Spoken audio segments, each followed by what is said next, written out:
Hey everybody, here we are Friday night, back at our regularly scheduled time for the Sidetracks show. And we're not going anywhere tonight, so we can just kind of hang out and... I was already drinking. I was at the biker bar. Tom has been partaking. Well, yeah, I've already been before. And then we got half of Norway in this bitch. Half of fucking Norway is already here.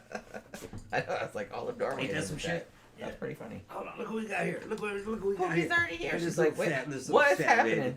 What is happening? Baby, how you doing? You doing good? She's like, yeah, okay. Your cousins in Norway are here. She's like, really? I don't know them. We got a Viking cat. It's a Celtic Viking cat. Yeah. She started coming in ever since, like, when we come in to do the show. She started just, like, coming in here. And she wants to get in the way. Getting it, just running around the floor, like, between both of us. And yeah, she doesn't like attention taken away from her. She's looking just like, no, I'm the kitty. Yeah. I'm the kitty. I'm the baby. Yeah. She seriously, she needs attention, like, 24/7. Yeah, she's in my face all the time. Even though she's not a baby. She's fucking 5 years old, easy. No, she's 7? 7? Okay. 7 or 8. Yeah, she's old. Yeah. You're a grown kid. She's like, oh, no, I'm still a baby. She thinks she's a baby, though. She thinks she's a human baby. So, today is Friday. Thank God. This is... what a busy week it's been. Yeah, this is Sidetracks. And we're gonna usher you into the weekend. Go ahead and get your drink, and we'll talk about anything you guys want to talk about. It's basically open lines Friday, which that's what they used to do in old school terrestrial radio all the time, is have open lines Friday, because they didn't have to study for that. So yeah, that's always nice. They didn't have to prepare for it. It's just looking hanging out. It's an easy day because I didn't have no easy time day. to do. That's what we're gonna do. Fuck all today. I was working on little videos all day. I told Tom, I was like, I've been doing all these little little video Instagram reels for all these different car dealerships, because that's part of what I do, like the agency that I work for. And all of these dealerships are doing like little free car wash ads, and so they're all using that. If you know that Rolls Royce song from the 70s, I think it's just called Car Wash, and they're all using that as the music. So I've been hearing the same 14 seconds of that song for like 2 weeks. So it's like constantly stuck in my head. It's a good song, but you know, it's just funny that I can't get it out of my fucking head, that Car Wash song. But we already got questions in there. Oh my goodness. Yeah. Let's see. Yeah. Zach says, I think we should call this show the Norwegian Embassy tonight. We got the Norwegian Embassy. We got 3 in here. Yeah, we're gonna stop fucking international warfare. It's 13 o'clock. We're gonna bring on world peace. Put an end to that shit. World peace. Yeah, we're gonna bring world peace and world drinking. World alcoholism. Yeah, everybody just get drunk and have a good time. Just chill out. Get drunk and shut the fuck up. Well, you're gonna have to work next week anyway. Yeah. I mean, some people probably do. I don't, but you know. Yeah, I've already gone. I made like 3 pots of coffee today. Yeah. And put them in a big pitcher. Yeah. And then put it in the refrigerator, so we could have spiked iced coffee. And then Tom didn't even drink that shit. Like, he came back and he's like, "Well, I put soda in mine." I was like, "I made all that coffee though." I gotta finish the soda to go flat. Okay. Because we opened this shit. We opened this shit Wednesday. Oh, okay. I didn't realize it was that old. We opened it Wednesday, so I gotta eat it. I gotta drink it before it goes flat. Because I didn't have any of that. I had ginger ale. It wasn't enough for us to both drink tonight. We would have ran out. Hopefully we don't run out of booze. That would be bad. No, yeah, I don't think we will. I don't think we will. We had about half a fifth left. 1/3. About a third of it. 1/3. Oh well, I already made a drink and you already made a drink, so yeah. So there's a third of it left. We'll be all right. And I drank that last beer. Yeah. Wednesday, because that was the day the water was off. Yeah. And it's funny because, I wanted the beer, but the reason I justified drinking it, like on Wednesday afternoon before the show, I was like, well, we don't have any water, and we wanted to save the water to put in the ice maker. You know what I mean? Because we have these little jugs, and I didn't want to drink any of that, so I said, "Well, I'll just drink that beer because there wasn't any soda." I got Norway in here, I got a Norse fucking necklace. Yeah. He's been wearing that since your trend experiences. My trend. It's Fenrir. Fenrir. Fucking, you know, the great wolf of the apocalypse. Yeah. He shows up during Ragnarok. Yeah. So I got that. I got him on there. There was some questions in here. Was there really? Yeah. Where did we see? American Military 100 asked me something about Howard Stern. Howard Stern got canceled. What do you think about that? What do I think about Howard Stern getting canceled? Well, I don't necessarily think he got canceled. What happened was that they were overpaying his ass, because I remember when he went on fucking Sirius XM radio, which was a satellite radio, and he was the top fucking morning fucking... I used to listen to Howard Stern back when he was good, because he went bad, all right? But he used to be really good. He was kind of like the morning or the workday radio show for the working man. When I was out doing my sales routes and shit, I'd be listening to fucking Stern. He'd keep me going. The whole delivery guys, everybody's listening to him. He's fucking funny. And what made him great was just the motherfucker had no rules. It was like daytime audio pornography. He's got porn stars hanging over, fucking trying to eat hot dogs off of fucking fishing lines. Just all these crazy fucking skits. He had celebrities on and would ask him just crazy shit, you know. But he was coherent. It was a good show. And he had Arnie and fucking these other guys with him that were helping him put the show together. He had the whole whack pack, you know, with Beetlejuice and fucking all these other misfits that were, and he would stay up with them. It was kind of like a soap opera in a certain way, you know. All the crazy shit that these guys were doing on a daily basis and how their lives were developing. It was a great show. Then he goes on Sirius XM satellite radio, which they wouldn't censor him, which that was a good idea back pre-internet. Now you don't need Sirius XM, you know. You can stream that shit live. Yeah, you can just stream it everywhere. But they were paying for it. And when he got on there over time, Howard Stern, I don't know what happened. Either he got old or they got dirt on him, and they started to fucking offer him a bunch of money or what. He really became part of the machine as time went on. He became Don Imus. And if you guys know who Don Imus was, I remember that. I never listened to him. I saw Stern's movie, fucking Private Parts. He had 2 books that came out. I don't remember the names of those. I read those. They were hilarious. They had all kinds of secret behind the scenes fucking stories about what it was like meeting Michael Jackson. But there was this other DJ back where he came from. I don't remember if it was Cincinnati or wherever it was he came from originally, named Don Imus, who was this old stick in the mud dude. And he would just make fun of Don Imus all the time.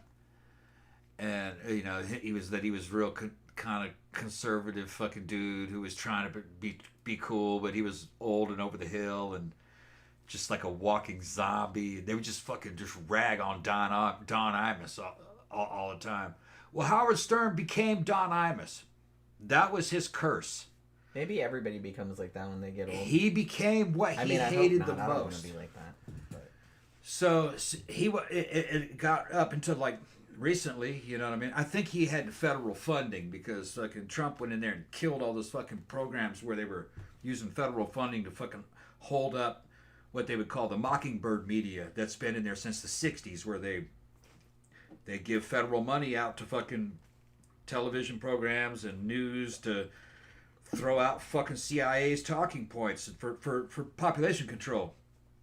Because American media is actually state-controlled media, just like any other dictatorship. You know, this is a kind of like a modified high-tech dictatorship. Well, they pulled that funding, and all of a sudden, all these people that were artificially propped up are falling out. And one of the ones was Howard Stern. And because he was towing the federal government line for years. He was under their control. And now that so what happened is he wasn't making any money, and he lost all the federal funding, so Sirius XM was like, we can't offer you these huge fucking yearly contracts because that's not what you're bringing in anymore.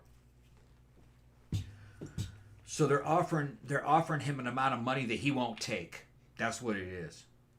Or they think he won't take. So he's not so really canceled. It's just that Sirius is going to have to pay him what he's worth, which isn't much. Well, I mean, he's kind of past his prime. He's past his prime, and you cannot sell product. I mean, he was funny and huge back in the day, but it's like he's an old man now. He's an old man, and you cannot sell product over fucking satellite radio anymore. It's just the money isn't there. The market isn't there. You'd be better selling products over paid advertising over YouTube because people are watching that, but they're not listening to Sirius radio. So they're probably going to offer him fucking $20,000 a year. And that bitch isn't going to take that. But that's probably all he's worth. Zach asked, did you guys ever talk about the serial killer that called in Howard Stern? Think it's a true story. I remember hearing that, but I wrote it down. I'd like to find out more about that. I want to look it up. It's funny because Wang, a couple weeks back, did a video about the time that... Who was that little person that was always on Howard Stern? There was a lot of them. What was his name? The one that that was drunk all the time? Hank the Angry Dwarf. Yeah, I think that's who it was. And how they kind of scammed the People Magazine's Most Beautiful Person awards, and how they had the first year that they did online voting. Yeah. And all of Howard Stern's fans went in there and voted him Most Beautiful Man. And how People Magazine had to be like, oh, well, maybe this wasn't such a good idea after all, because they didn't want to do it. It's I think they did I can't remember all the details of it. It was actually pretty funny. Howard, when Howard was strong, he was very good. I loved his show. And it was happening in the early internet days, and he would refer to what was going on in the internet. Some of the first original internet porn chicks. They had their own sites. He'd talk about that, and you go online and see who it is he was talking about. Denny Ash was one. Denny Ashy was one of the main ones. She was hot. But that was high tech back then. But because normally a girl would have to be in porn or have to be on in fucking Penthouse or something. No, these girls had their own websites, and they made hundreds of thousands of dollars a year doing that. Because the market was limited back then, and it was a great show. It's just that. He got old. There's tons of other competition nowadays. Yeah. Everybody's doing that same kind of shit. That same kind of shit. Well, he was an original, though. He could have kept his following. Yeah. The thing is that SiriusXM was offering him a lot of money. And I think there was some federal funding going on in there, too. Secret federal funding. If he wanted his show to stay alive, what he should have done is fuck E. He was on E! Channel, too. They do little clips. That was fun, too, but... What he should have done is had a YouTube show. And his YouTube would have been very strong. Had he kept that rebellious quality that he had. But he was bordering on X-rated. I don't know if YouTube would have been able to handle him.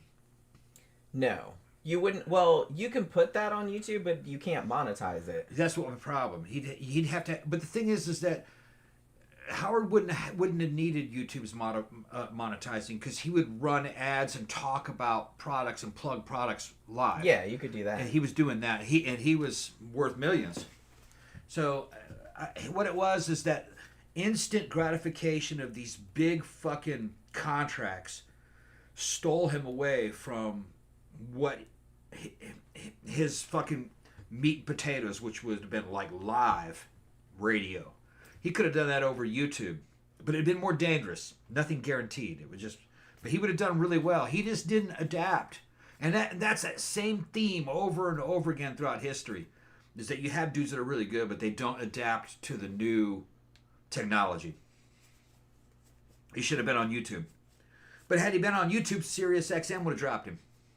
Because, they wanted it exclusive. Yeah. Rights.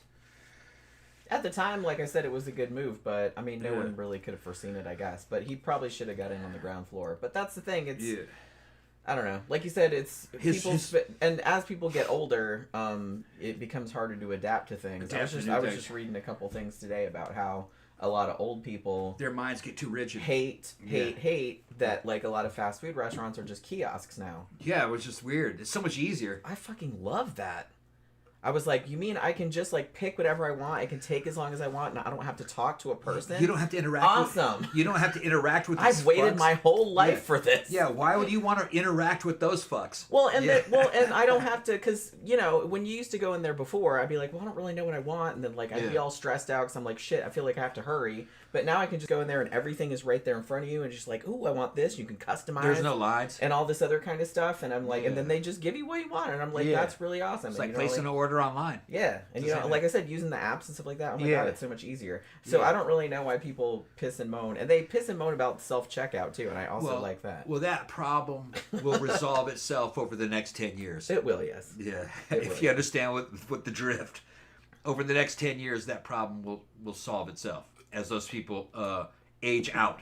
I mean, shit, we went down to the new-ish Dunkin' Donuts that they built down the street from us. Yeah, there's no people watching you. And yeah, there's people behind the counter, obviously, like getting the donuts and making the donuts and stuff. But it's like you just go in, you go up to the big old kiosk, and there's you a just screen be like, there. Hey, I want a dozen. I want 2 of these and 3 of these. Yeah, it's so easy. It's like they have all the fucking flavors right there. You can just pick what you want instead of just sitting there going, you know what I mean? It's like so much easier. Yeah, and you're talking to somebody, and then they just bring them, and then you wait, and they just bring them out to you. But I must say, boomers love to talk. I mean, they'll call each other on the phone and fucking talk for fucking ever. Good Lord, that's like my worst nightmare. Why? And I'd be like, isn't that other person pissed off that you're sitting there talking to them and taking up all their time? Yeah, don't they have... See, to me, I've always thought, even back in the 80s, when we didn't have email and we didn't have options, I hate talking on the phone. I hate it. Yeah. It's like if there's no... Because, still, like, to this day, like, a lot of kind of state government agencies and stuff like that, like, you can email them, but it's like, no, you have to call a phone number. I'm like, fuck you, I'm not doing that. Why would why do I have to talk to a person? Piss off. Yeah. Like, I want to do stuff online. I don't want to talk to a person. It's just so much more difficult, and it's just kind of like, 1, my hearing's not that good. 2, if you just tell me shit over the phone, and especially if you tell me something that's like instructions and stuff, then I have to like write it all down or something like that. I'm like, send it to me in a fucking email so it's in writing and I can refer back to it. Duh. Says there's 3 Norwegians tonight. Oh, shit. Yeah. CB asked if we'd watched Wednesday season 2 yet. No, because we don't have Netflix anymore. I think I might sign up for it just for a month or something, just so I can watch. Because I want to watch season 1 again, and then watch season 2 again. So I might sign up for it again, just to watch that. Yeah, fucking Beesnest says that they had homeless Hollywood squares on Zach. I kind of remember that. I wasn't really, I didn't really listen to it, but you know what I mean? Because it's funny, but it's a little juvenile. You know what I mean? Yeah, well, it was supposed to be outrageous. Which like I said, is sometimes I'm like, sometimes it's funny, but sometimes it's a little American military says he thought that she might have been responsible for Dana Plato's fucking suicide. Yeah, I was just, you know what? I don't know the whole story about that, but I just saw somebody mentioning that today, interestingly. I remember when that happened. No, I don't think that's what it was. Fucking Dana Plato had, if you guys know what we're talking about, she was the girl. We got a super chat, by the way. She was a girl, we'll get to it. She was a girl from Facts of Life. She was cute. Not Facts of Life. She was on Different Strokes, yeah. She was a girl from Different Strokes. She was cute as hell when she was young. She grew up just to be kind of average. She had lost her Hollywood career, and she became an alcoholic and a drug addict. And she couldn't support herself. And she ended up in like a lesbian relationship with this alcoholic chick that kind of took care of her. And to make side cash, she started doing porn. I think it was mostly lesbian porn. And Howard was fascinated by that. He had her on a couple times, and she was kind of a funny guest, but she was just a normal chick. And then later on, she died of some kind of overdose. I don't know if she drank herself to death or some kind of a drug, but it didn't have anything to do with Howard Stern's show from because I think actually her being on the show kind of gave her a little bit of a boost because people were paying attention to her. And I think the boost and the extra money is what killed her, not Howard's show. She was able to afford more drugs. And sometimes if you have an addict, ask Bee's Nest, that addicted motherfucker in and out of rehab all the time. That's my VA buddy, crazy bitch. They'll fucking. Sometimes if you give an addict too much damn money, they fucking they buy a shit ton of drugs or alcohol. Think of all the drugs I can buy with. Yeah, and then it kills them. So, and I think that's what happened to fucking Plato. It was sad. It kind of like well, a lot of child stars. Yeah. I mean, she wasn't. I'm not sure when she started because she was older. I think she was like a teenager when she was on Different Strokes, wasn't she? Or like. Yeah. She was at least, I don't remember how old she was. I remember watching that show in the 80s, but I can't remember how old she was. Because wasn't that other kid that played the older brother, Willis? Yeah, Willis. Isn't he dead too? Didn't he die? I think they're all dead. Yeah, they might all be dead. I think they're all dead. Holy crap, I'm old. Yeah. No, I think they died pretty young, actually. Well, yeah. Well, I think the Willis dude got shot. Didn't he get killed? Yeah, well... I think Willis got killed in a robbery or something, or some kind of a drug confrontation with the cops or something. I think the youngest one, what's his fucking name? The youngest one, he had some kind of the midget disease. Yeah, I'm calling him midget. The little dwarven guy. What was his name? Shit, I just totally went out of my head. Yeah. He died he have some kind of kidney disorder. Yeah, kidney disorder or something like that. And I think he was a security guard. Or was that the other little guy, Webster guy? He was security guard for a while. And I think he died. Yeah, but if I remember I think they're all dead. Willis, he died hood rat style. Oh no! Well, hello there. Said Todd Bridges is still breathing. Okay, so he's alive. So I must be confusing. I must be confusing him with some other child star from that era. What was the super chat? It was hold on. It was way back here, from 404 of. Thank you very much. Hi Tom.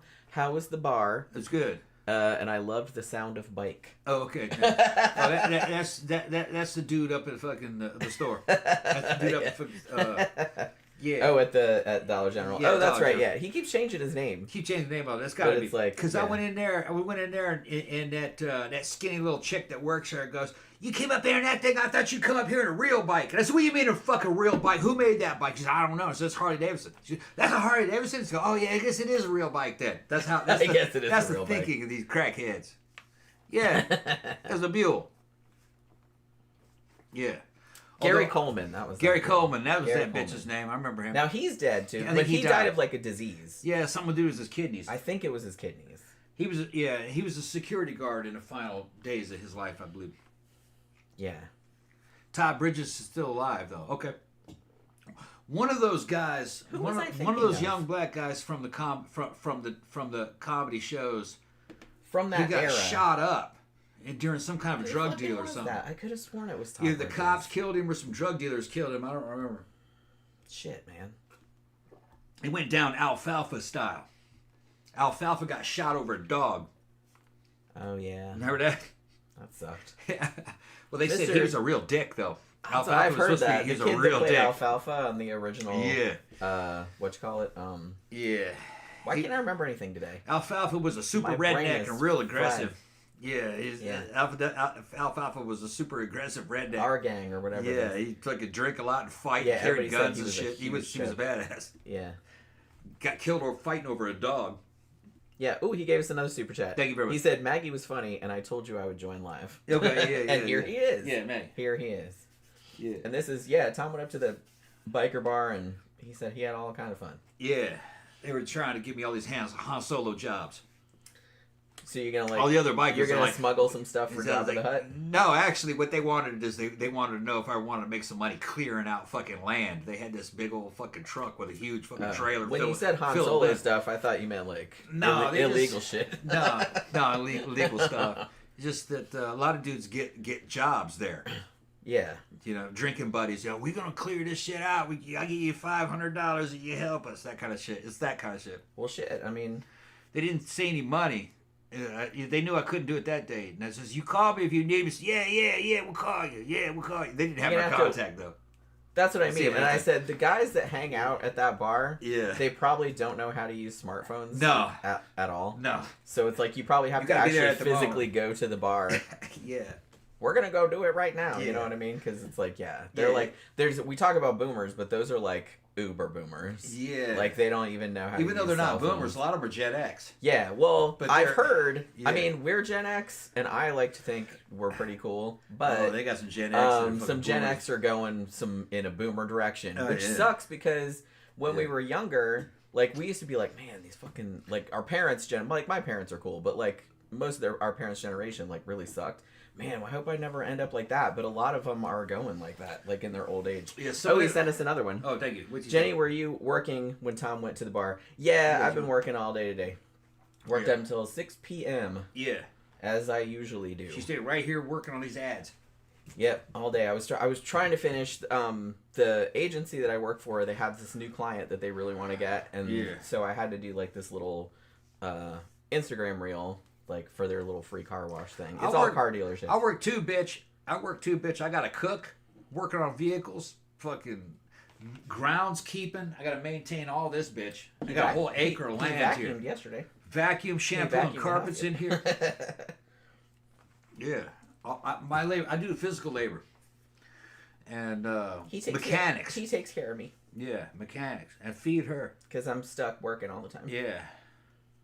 But made some good breakfast burritos with God, that was good. Like what? Yeah, like flour tortillas. The tortilla, like you made it all like crispy and stuff. It was Sonora tortillas. That was awesome. That was really good. We're gonna get those again. Guacamole and chili and fucking that's up there. Yeah, it was like guacamole and eggs. We're gonna get some more steaks.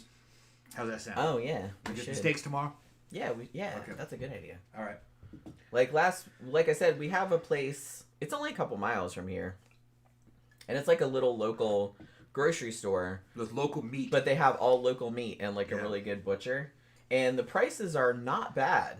I mean, you're gonna pay premium for fillet and stuff, but it's not terrible. It's not that bad. It's not that but bad. For the price of fucking one ribeye, price of a decent ribeye, which is about $26. I think it was something like that. Yeah, for ribeye, I can get a fucking like a whole rack of like 8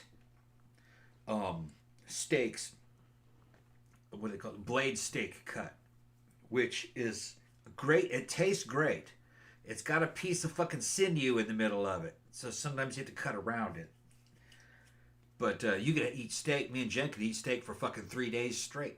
Yeah, on that we got like under $30. Well, we got a big pack of it. Yeah, because you got to look because they have like little family packs. Yeah, the family pack. And it's usually a cheaper cut, but it's usually like a good one. And like if he marinates it. Yeah. And and sometimes pressure cooks it and then kind of puts it in the pan. Yeah. And then and it comes out really nice. Yeah, just because I like to have. Pork is easy. Pork tenderloin, that's just cheap. Chicken's cheap. But we had that the other day too. But beef steak itself, the really good American style, American cuts, like a filet mignon, fucking T-bone, ribeye, they want a lot of money for those. Yeah. So I like to take fucking Gordon Ramsay's advice, is try to take cheap cuts and turn them into something that's really good. Yeah. And the cheapest is fucking blade. Yeah. Now you can get all that like London broil type or what shit. That's pretty damn cheap. But you got to pressure cook all that. It's tough. Yeah. Blade steak, you can cook it, and if it's good, it'll be as tender as filet mignon. It'll just have a bit of sinew in the center of it. Yeah, I mean, the one you made, around. Like, they were smaller. It was like a big thing like that. I think it was $27 or something like that, like for a big. And I could eat like 2 of them because they were small. Like the steaks were small. Yeah. And I could eat 2 of them. Tom could probably eat 3 or 4 of them. I could eat 3, at once. But when you made them, and then he made like some little potatoes and and vegetables from the garden, and stuff like that. It was sauteed them, really, really good. Yeah, but you go like, well, shit, that's not very shit, man. For $23, you get a huge we got a big pack of it. We got a big pack. Like we ate off that for like several days. Quantity has a quality all its own. Yeah. Although every now and then, maybe, like, because I kind of look at the fillets and I'm just like, Well, got two fillets for like $30. I'm like, that's not bad though. It's not the best. $15 each. But you know what though? If we're gonna eat that, then we'll go up to fucking Longhorn. Then we'll just go to the thing. Go to Longhorn. That's what I was gonna say. We'll just go to the steakhouse. Yeah, let's go to the steakhouse. Because I think the steakhouse, I usually get the fillet when we go to the steakhouse. I can't eat. They have 2 sizes, but I can't eat the bigger one. It's too much food because you get sides and everything too, and bread and whatnot. Because I've tried to get the 9-ounce one before, and it was too much. I couldn't eat it all, so I have to get the 6-ounce one. And I think the 6-ounce plus bread plus it's 2 sides. I think. Yeah. I think it's under $30. Yeah. So it's not bad. It's like we went there last time we went there. I think it was 100 something for both of us, but we got booze too. Yeah. So that's not terrible. Yeah, they got good butchers there too. Fucking, I've rung the bell. When she wasn't there, I rung the bell and dude came out, big old black dude, and I was asking him about all the meats, and he goes, and I was saying I want to fucking grill this and that. And he goes, and what about this one? He goes, that one you want to pressure cook or slow cook or braise. They know all the shit. Then I was like, all right. And remember that I was stacking up. That was that one time I came back with like $80 worth of fucking beef. Remember that? Yeah. Yeah. And he taught me through that whole process. You want to go to a place that's got good butchers that they know how to cook all that. If you have any question, you say, what's this good for? And they'll tell you exactly what that's good for. Yeah, and like I said, even the cheaper cuts, they're good for something. Yeah, you can do stuff with them. Like we got some before that, you wouldn't just eat them the way they were, but like he made them and they tenderized them and stuff, and then we put them in sandwiches, and that shit was delicious. I've gone in there and fucking just bought ham hocks, which is the fucking pig knuckle. You say, what the hell do you do with that? You make red beans with it. Well, yeah. Red beans and rice. That's fucking ham hock. Yeah, you need a ham hock to go in there. You know, exactly, and they're cheap, or they were. I haven't had them in a long time. But you get a bunch of those. You gotta cook it and then debone it. You put it in, and it's in red beans. Cooking it along with red beans, and the right spices: salt, pepper, and a little bit of cayenne pepper too, green chili or green pepper. You pour it over fucking long grain rice. You do that shit Louisiana, Mississippi style. Yeah, fucking right. And you go, well, how good is red beans? Go to fucking Popeye's Chicken. Popeye's has the best red beans and rice that you can get. That's kind of like the Which McDonald's. Is crazy, like saying that fast food has that, but yeah, everybody says that. Everybody's gonna tell you that fucking Popeye's red beans and rice is that's the best. That's like the gold standard. That's kind of like the gold standard for French fries is McDonald's. Yeah. Although I will note that McDonald's French fries really only good when they're fresh. Because so here's what's happened. We can put them in. Here's what's happened a few times. Yeah. Sometimes when we were coming home from the club, usually when we're coming home from the club, 2, 3 in the morning, we'll stop at McDonald's and, get some nugs or some fries or something like that. And a lot of times I can't eat all of it because it's too much. You know what I mean? So sometimes I'll just save everything, like half the sandwich and like most of the fries, like for the next day. Now the sandwich, I ate a fucking fish fillet cold and it was fine. I know that sounds gross, but it's like it was actually pretty good. Fish fille's good cold. But the French fries, you could put them in the air fryer. They're real good in the air fryer. Now after a day or two, because one time I didn't get to eat them the next day, and then he put them in the air fryer the next day. They were still good, but they were like super. They were more like potato chips, or the British call them crisps. Yeah, they're like crisps. Yeah, they were like that. Which they were still good. You can still eat them. I still ate them. Yeah. But they weren't like... But the next day, if you put them in the air fryer, they're still good. Yeah, they're just like they came out of the fryer. Yeah. Somebody said... Where did I see it? Let me see. You see some of them flashbulb, people? I didn't see where it was. Need some of them super chats. It's Friday. Buy Jen a drink. Well, hello there says, have you ever tried those dollar store steaks? Our dollar store does not have steaks. Yeah, they don't have steaks in the dollar store. However, we have got bags of chicken nuggets in there. Yeah, they're good in the fridge. And if you put them in the air fryer, and they also have for like $2 or $3 a sweet and sour sauce like in a bottle. Yeah. And that shit's delicious. Yeah, what you do with the you can either do it with the patties or the chicken McNuggets. You put them in an air fryer. Up in the air fryer selection up at the top rack. Turn the air fryer on first. And you put all the chicken nuggets in that wire basket and spray both sides with fucking non-stick cooking spray. That's right. Butter flavored. That's what I use. Well, yeah. You can get that there too. And put it up in there and they come out just like, kind of like McDonald's fucking chicken McNuggets. They're good. Like they were 15 minutes from frozen. 15 to 20 minutes. And it'll cook both sides of it. And you can do the same thing with the patties. And put that on a hamburger bun. Because we've got those before got those too. Made like sandwiches. Put like lettuce and tomato and stuff on I want to see if they have a fish patty. I never I saw haven't any seen fish that. in there. I don't No. think they have any fish in there. Maybe it just wouldn't sell. Yeah. Now another thing I've seen at Dollar General store is all the Oscar Mayer sandwich meat. I get that all the time. We get that a lot because that's good just for quick lunches. You know, the sub kit with the fucking ham and turkey slices. That's good. I've gotten things of fucking hamburger there before. Yeah, That's okay. I mean they have name brand shit the in milk? there. It's not The milk's good. The cheese Yeah. is good. The cheese is great. like I said. They have name brand shit in there, so it's not just like. Yeah. But they have their own brand too. Like this is Dollar General. They have their own brand. It's called Clover Valley. Yeah, it's not bad. And some of their stuff, yeah, we've gotten like some of their cereal or some granola bars, shit like that. Like, Yeah. and it's all perfectly. Cookies. It's cookies. Cookies. It's all fine. It's I fine. wouldn't recommend the coffee. No, coffee's not good. They said their version of coffee is pretty weak tasted. I usually get if I'm getting well, what I usually get because coffee's gone up a lot. I like the Folgers Black Silk because you can get the big tub for. But the last time that I got the tub at Publix, I think it was $16, but it was 2 for 1.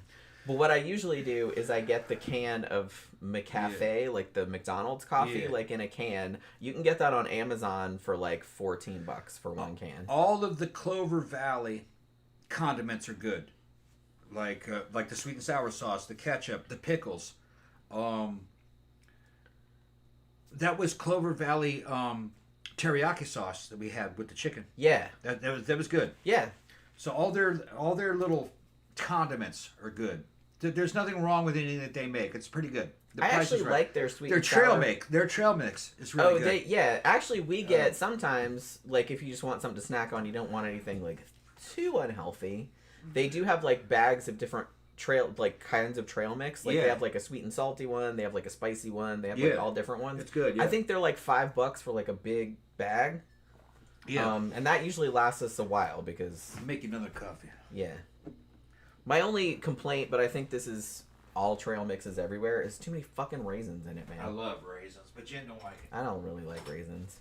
So it's like, so last night we had some, we just put some in a bowl, like we were watching Riff Tracks. And he's like, well, I'll eat the raisins, and I was just picking the cashews out. The cashews and the almonds, that's like all I was eating. I think there's cranberry in there too, but it's like, I didn't find any. And it's kind of dark in the room, so I couldn't really see. And there's tiny little chunks of chocolate in there too, but they're few and far between. But, you know, so they have good deals on shit. Like, it's not... And like I said, they have name brand stuff. You can get name brand stuff there. They have Folgers there, because I've gotten coffee there before. They have their own brands, but they have other stuff too. And they usually have decent deals on stuff. But, you know, you gotta check Publix too, because Publix does BOGO all the time. So, you know. Although Dollar General does that too, because I went the other day to get some cat treats, and the Temptations cat treats, the smaller one, I think it's 16 ounces or whatever, they were buy one, get one. I was like, fuck yeah. Because our cats go through a lot of Temptations. Holy crap, they love those. They eat them like kibbles, you know what I mean? I give them wet food too, but which is also kind of expensive, because they also, really all that Bambi will eat is the Shiba, what are they called? It's the ones that come in like the 2 little packs that you clip apart, and they're kind of like little meat chunks with gravy. You know what I mean? They have ones like that, but it's pate. They don't like those. None of the cats like those.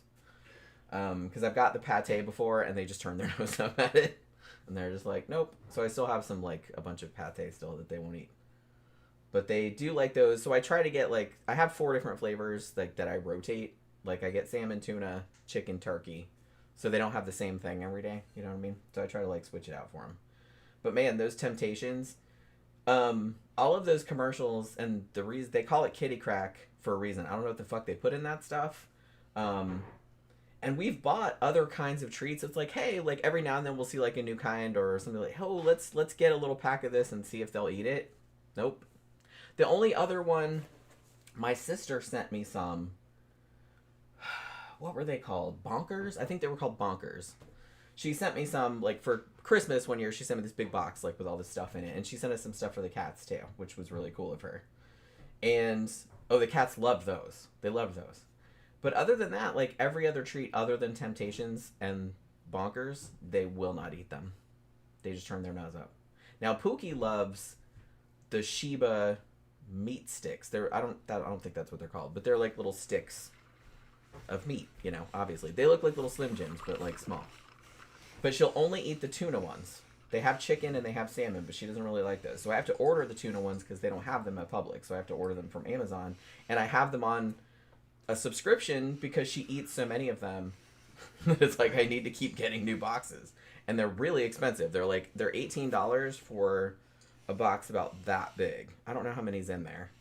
But she goes through them a lot. But Bambi won't eat them. Like, we tried to feed them to her before, and she's like, that's not food. Piss off. You know? They both have their little ways. Although Bambi is a lot less picky than she was when we first got her. When we first got her, she would only eat fish-flavored food. Like, she wouldn't eat chicken or turkey or beef or nothing. Like, they still don't really like beef, either one of them. But they're in there talking to each other. Well, hello there. Says, does a McDouble and a fillet of fish count as surf and turf? No. I've heard that, you know what? I've heard that there's a McDonald's hack. Like, please don't do this to the poor employees. But I think that you can do, like a beef patty and a fish patty, like, on one sandwich. Yeah, I think you can customize it. Like, especially now that you have the app and stuff. There's all those, like, little menu hacks. Yeah, I wouldn't do that, though. I've never done that. A double fillet of fish is fucking great. It's much better. You much wouldn't better. think, because I like the fillet of fish. I like fish sandwiches. Yeah. But I was always kind of like, man, the fillet of fish is good, but it's like, it's kind of small and there's so much sauce on it. You know what I mean? There's so much fucking, what the fuck is the name of that stuff? Just sweet tartar sauce. Tartar sauce, thank you. Yeah. I was like, what's that sauce? Tartar sauce. I can't, my brain's fried. Like, Yeah. it's been a long week. But yeah, there's too much tartar sauce on it. But then they started doing the double fish fillet, and that ratio is perfect. Yeah, it's much better than just a Because single it has fillet of fish. 2 fish fillets on it. Yeah. Same size bun, same amount of tartar sauce, same cheese. But now it's 2 fish fillets, and it's much, much better. What I was the thinking, ratio is much better. What if it was a Big Mac with fucking 2 fish fillets in there, and instead of the fucking secret sauce, you have the fucking tartar? That would probably be really good too. Tartar sauce on a Big Mac? It's not a Big Mac anymore. It's a fillet of fish. It's a fillet of fish, but a Big Mac. But a Big Mac, because it has the fucking the bun in the middle. bun in the middle, and it has the lettuce. It has a more substantial bun. Yeah, and it has the lettuce, and it has the cheese. A fish mac, that's what they Fish call mac. it. Yeah, but you don't want secret sauce on it. You want tartar. Well, yeah, you can't have secret sauce on a fillet of fish. No, it would. Yeah. Although here's the thing, the fillet of fish, like I know they always say like don't mix fish and cheese together. They always have fish and cheese at McDonald's. Yeah, it's like that's some of it. Sometimes it's okay. From day one, they were like, should cheese be on a fish? And they were like, no. But it was on there anyway. People bought it. It's good. And I know y'all might be grossed out by this, but every now and then at the Chinese buffet, they'll have the thing like it's we haven't been in a long time. We need to go. It's a casserole thing with like the crab meat or the crab meat with a K. Okay, and it's like a casserole, but it's like got mozzarella or something on it. Is it good? Yeah. It is? I mean, I think it's good. Is that at Koi Wan or is that at the other place? Yeah, I think both places have it. Yeah, we haven't been at Koi Wan in a while. Actually, maybe Ichiban doesn't have it. I know Koi Wan has it. It's usually over at the end by where the duck is. Yeah. And the octopus. It's usually, or the squid rather. Yeah. It's usually over there if they have it. They don't always have it, but a lot of times they do. Ooh, we got another super chat. Who's that from? Papa77. What's up, Papa? How you doing, babe? We have a picky pit bull that will only eat homemade chicken and rice with mixed veggies, and it has to be on an elevated to the chin level. No shit. That is picky. It's got to be up on a table? You're bullshitting me, really? Because every dog I've known will just eat anything. And they don't care what. Well, yeah, but they're all different. They all have little personality. Picky, huh? Yeah. Okay, Pookie wants this. She wants the little meat stick. She's talking about little fish stick. She wants that. There's. But I have to hold it. You got to hold it. That's a whole ordeal. It's a whole ritual that you have to do. I got to hold it. And she gets mad if you don't do it right. If I put it on the ground, she's like, ah. You can see her face going, ah. She shakes her head. She goes like damn that. it. You put it down. No. And then she jumps off the bed and, Yeah, and runs off in a huff. Yeah. Yeah. It's fucking hilarious. You got to hold it. And then she's got to gnaw on it. She doesn't want to take a bite. She just wants to Gnaw and lick. Gnaw and lick, yeah. And then every now and then she'll go and look out the window. Yeah, and then she's like tries to slow the process down. But if you take it away, she gets upset. Yeah. It's just a long process of her just like biting on it. And she wants you to reach it and pat her every now and then and fucking talk to her. And she's like, yeah. It's this whole experience. She wants to have dinner with her daddy. That's what it is. Is what she wants to have. Yeah, and I do it like several times a day. Several times. It's a whole thing. And she's really into it. And she's having lunch with her daddy. Yeah. That's what it is. Because she gets like right up in his face, kind of. Yeah, she's like her face to be like right Because here. he'll go into the drawer where he Yeah. keeps it, and she runs up, and she knows, and she jumps up on the bed, and gets right up in his face like that, and sits. Yeah, it's pampering. She wants to be pampered. Yeah. It's hilarious. It is very cute.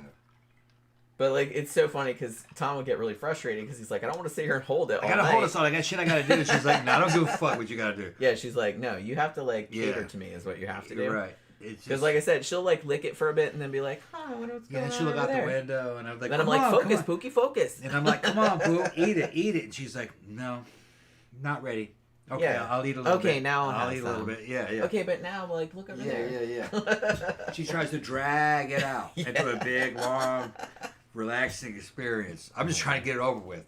But she's trying to rush it. But she's trying, she's like, and then if you get mad if you drop it, or if you put it down and go, you look, put you eat it like that then. She's like, you suck. Yeah. Son of a bitch. Yeah. And she's like literally like jumps off the bed and like huffs out of the room. Yeah. It's fucking funny. With her little tail up. She's a very advanced cat. She's very advanced. She has her own way. Yeah, she has like little things. Yeah. You know, she's very If you think animals are not people, you're wrong. Yeah. They very much have individual. This goes back when I was working with horses, dogs, cats, and I can just see guys who own like big cats, like fucking mountain lions, and leopards. They're very much individuals. And I can see the great apes. You know, chimpanzees, orangutans, gorillas. They're all very much individuals. They're people. They're just not human people. Yeah, I mean, I consider. Now, when you look at it, fish and insects, I don't think. But even little things like squirrels have personalities. They're different. Yeah. Well, I had a pet squirrel when I was younger. So. Yeah. Yeah, they have their own little personalities too. Yeah. But that's Granther says, is it clinically weird to chew on some food and then let your pet lick it out of your mouth, asking for a friend? We've never done that, but I have seen Tom, like, sometimes he'd be eating a bowl of cereal and Pookie will come and lick milk out of the bowl and then he'll just keep eating out of the bowl. Yeah, she's not hurting it. She just wants to taste it. So go ahead, taste it. Yeah, pretty good. Because she doesn't really like human food. Yeah, she'll come and stick her face in it. It's like, what is that? Yeah. And then, like, sometimes Tom will put some of it out there and she'll kind of lick it and be like, not good, yeah. Then she'll look at you like, why are you eating that? That's bad. Dummy. Bad, yeah. That's not good, yeah. She will eat. What did she eat the other day that I was surprised that she ate? Well, I know, chicken. Cats love chicken. I gave her some chicken. She ate that. She'll eat, like, if you have, like, we haven't had this in a while, but, like, if you have ice cream that has, like, whipped cream on it, she loves whipped cream. Yeah. Like, she'll lick that all day long. But, what was something you gave her the other day that I was surprised that she ate? Like, because you put something, was it potato chip? Potato chips. She ate potato chips. Because she came over, I think we were eating a sandwich and we had, like, some chips on the, like, potato chips on the side. She ate potato chips. And she's, like, over there, just like, what you got? Is that for me? And he's like, well, I don't know if you'd like it. I'll break off a little bit. And he put off a little and put it on there. And she was just kind of She ate potato chips. She ate 2 little pieces. And she was like, okay, that's pretty good. She got bored quick, though. She's like, okay. But normally she doesn't like people food. Yeah. Bambi doesn't like people food either. Yeah. Like, Pookie likes to see what you have. Yeah. In case it's something that for her. Yeah, well, if you keep it from her, then she's going to get mad and like, well, it must be good. So what you do is you give her some. And she's like, nah, no thanks. Yeah. So if I'm eating cereal and she wants to taste some, I'll let her drink a little bit, lick a little bit of milk out of the bowl. And then she goes, and then she'll try it again. I mean, she licks my face all the time, so it's all right. Nah, it's not that good. It's not that good. They're not that German. It's because it's got sugar in it. They can't really taste. I don't think they like the taste of sweet. They don't usually like sweet things. Yeah, they're like that. Although I had a cat when I was a kid that loved fucking, you know those Little Debbie donut sticks. Mm-hmm. Oh my god, she fucking loved those. Weird. Yeah. Like, I think accidentally I was eating one on the porch one day and like a crumb of it dropped and she was just like, she was like, oh, can I have some more of that? When it comes to cats, what I've noticed over the years was they like things that stink. If it stinks, they fucking love rotten, terrible smelling fish. They'll love that. The stinkiest thing, the thing that I've seen cats like the most that a human could eat is Parmesan cheese. They love that. Oh, they love Put some Parmesan cheese down. They're and smell Parmesan cheese, and you go, yeah, that stinks. It kind of smells like feet a little bit. Feet and vomit. Ooh. And a cat loves that. But anything that, like ice cream and bread, and they don't like that. They always look they at like you something like, that's kind of rancid. Yeah, they like it's kind of rancid smelling. I know. Every time I put fish down for Bambi, like salmon or tuna. Yeah. It doesn't smell that bad. It's just real strong. You know what I mean? They'd rather go for the juice. Nice and stinky. Yeah, they'd rather go for the. She's just like, yeah. They'd rather go for the tuna juice in the can than they would the tuna itself. Just it's got to smell bad. And it's because they don't really have taste buds. And their sense of smell is very good, but the sense that we would call stinky, cats like that. They're attracted to that. Things that we would think would smell good, like say baking cookies, cats wouldn't like that. No, they're like, no, thanks. No, it's too sweet. Which is crazy to me. They don't have sweet sensors, and chocolate doesn't make sense to them, and just they can't eat chocolate anyway. But even the flavor that wouldn't make sense to a cat. They like things that taste like rotten fish. Pretty much, yeah. That's what they like because they don't really taste it; they're smelling it. They just love that. That's why I think we told this story before, but remember how I said that one of Pookie's favorite things is those Shiba meat sticks? Yeah. I don't remember what they're called exactly, but they're like little, like I said, they're like little Slim Jims. And so he feeds Pookie sometimes on the bed. Yeah. And so I guess she doesn't. Yeah, so she doesn't eat all of it sometimes, and like pieces of it fall on the bed. Sometimes, I don't see it. You don't really see it because it's kind of dark in the room, and our bed is black. You know what I mean? Like all the bedding is black. So one time we were eating some. What were we eating? I was eating. I think it was trail mix. Or something like that. And a piece fell. Yeah, like I was sitting on the bed, so I reached down to get it and fucking eat it, and it turned out it wasn't that meat stick. It was that. It was a piece of that fucking cat meat stick. God damn. So now you always have to watch before you just put random shit from the bed into your mouth. And here's the thing, man. That shit was so fishy. Yeah, they smell really fishy. That's why she likes them so much. I'm white. I can't take it. I can't take it. I lived in Korea for a year, and I smelled some of the dried fish stuff that they eat. They probably would have loved it. But no, man. Caucasians don't eat things that are that fucking fishy. Because look, I love seafood. Okay. Yeah, I like seafood, but I don't like fishy tasting. But yeah, if it's super, super like uber fishy, not so much. No, I like more like shellfish. I like shellfish and crab, sushi. I like sushi stuff like that. Yeah. But if it's like real overpoweringly fishy, no. Yeah, no, nothing that's overpoweringly fishy. And we put like you put fish sauce and things and stuff like that. That doesn't have that flavor. It's it's not really like that. Yeah. But yeah, anything that's overwhelmingly... If you didn't grow up eating that, it's kind of an acquired taste, I guess. Yeah. But I just thought that was so...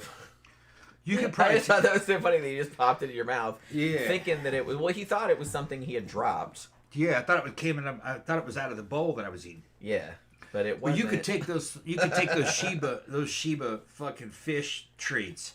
You could sell those in Korea probably as like Slim Jims. Maybe they do. They'd fucking love that. Yeah. Yeah. I wonder what the chicken ones taste like, because they have chicken ones. It's just I bought chicken ones before because I think they have the chicken and salmon ones at Publix. They just don't have the tuna ones for some reason, so I always have to order them. But the chicken ones might not be too bad. I don't really like Slim Jims all that much though, so I kind of feel like this is fucking yikes.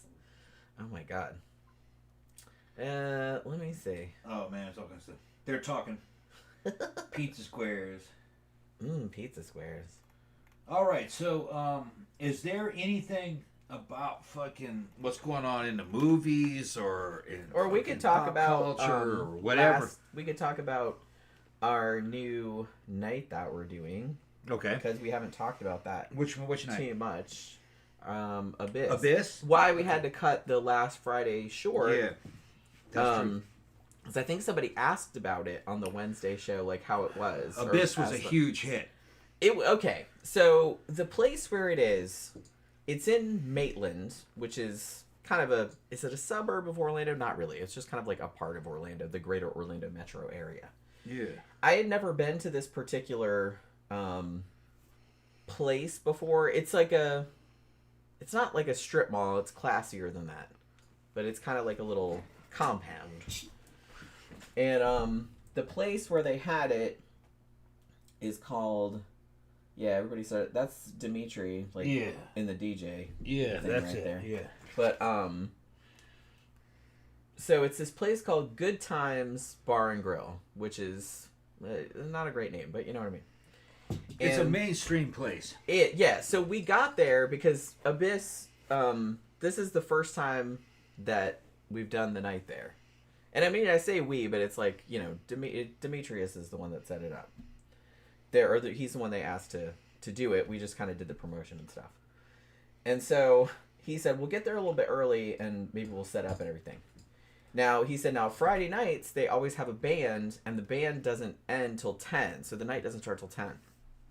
But he's like, get here early so we can set everything up. So we got there at like 9 or something like that, and then Dimitri and like Jen and a few other people showed up. And the band was still on, and we go in there, and it's like, holy crap, this was like the boomeriest boomer place that I have ever fucking seen. It's just kind of like... It's a bar and grill, but they have like a stage and this big dance floor, and then there's a big, huge bar, and then there's like a little, like a restaurant area with like all these tables and stuff, because they have like food and everything. And so we go in there, and it was crowded, and like the band, it was like they had like one of those cover bands, like they do oldies covers, and they always have those real generic names. This one, I think they were called High Energy. Like I was like, oh my god, that's like the fucking... Because every time we pass that fucking, that other biker bar, like on the way to the club, it's just kind of like, it's that. So we kind of went in there and we're like, woo, scary. So, but the owner of the place had said, no, everybody clears out by 10 because the band is usually done by then. And that's why he wanted a night to come in like later Friday night because, after the band was over, like everyone would leave. And so we were kind of hanging out outside because I was like, I'm kind of scared to go in there, honestly. You know what I mean? Because it was... And then, like... but the band was on, and then finally, at around 10 o'clock, they're like... People started to leave. And then we went in there, and it took a while, like, for all the normies to leave. And so I was kind of like, man, I don't know how this is going to go. I don't know how many people are going to show up. It's like, we tried to promote it. He was promoting it and stuff like that. But I didn't know how widespread it had gotten. But shit, by the time... it closed, it was fucking packed. Like, they had a huge... Like, everybody came. I think pretty much everybody. I saw people that I hadn't seen in, like, a long time. You know what I mean? Yeah. So, it was very, very successful. So much so that the guy that owns the bar asked Demetrius to do 2 nights a month there. Actually, he wanted him to do... After the Friday night, he called him Saturday and said, will you do tonight too? And he's like, dude, I can't. Like, I have other obligations or whatever. And then he wanted him to do it every Friday, I think, or 2 Fridays. So I think he's going to move Memento over there. Although I think he's still doing Memento this next one at Axe Trap. Yeah. Because I just saw the flyer today. But yeah, it was... I kept saying, it's just like, man, when I first got there, I was like, oh my god. Like, this is, like, not our crowd at all. Like, nobody was mean to us or anything like that. Like, everyone was just kind of like, what is this all about? Like, why are all these weirdos... They got pushed out. Like, why are all these weirdos here? But as more of us started showing up, like, they were left. Like, yeah, we're out. Yeah. We kind of drove them all out. Haven't seen Dolly in a while. I'm going to tell her to fucking come out tomorrow. Oh, yeah. Yeah. And Tom's been kind of pushing shit today. Yeah, I've been promoting. The next Abyss is September 5th. Yeah, I'm promoting for that bitch. So we're gonna see. I already made the flyer for it, like the thing for social media. I already made that. Yeah, me and Jen control a Facebook book group called Our Gothic Orlando on Facebook. It's 15 years old almost. We started it a long time ago. It's got thousands of people on it, so that's what I promote. It's so weird. We just started it like half-assed because like, oh, it'd be kind of cool if we started something where it became people could post like all the shows, became and the top one, all the club nights and everything like that. And we didn't do. I don't even do anything to it. Yeah, somebody was like, well, how the fuck do you become a fucking club promoter? Well, you have to have Facebook fucking groups, and the Facebook groups have to be old.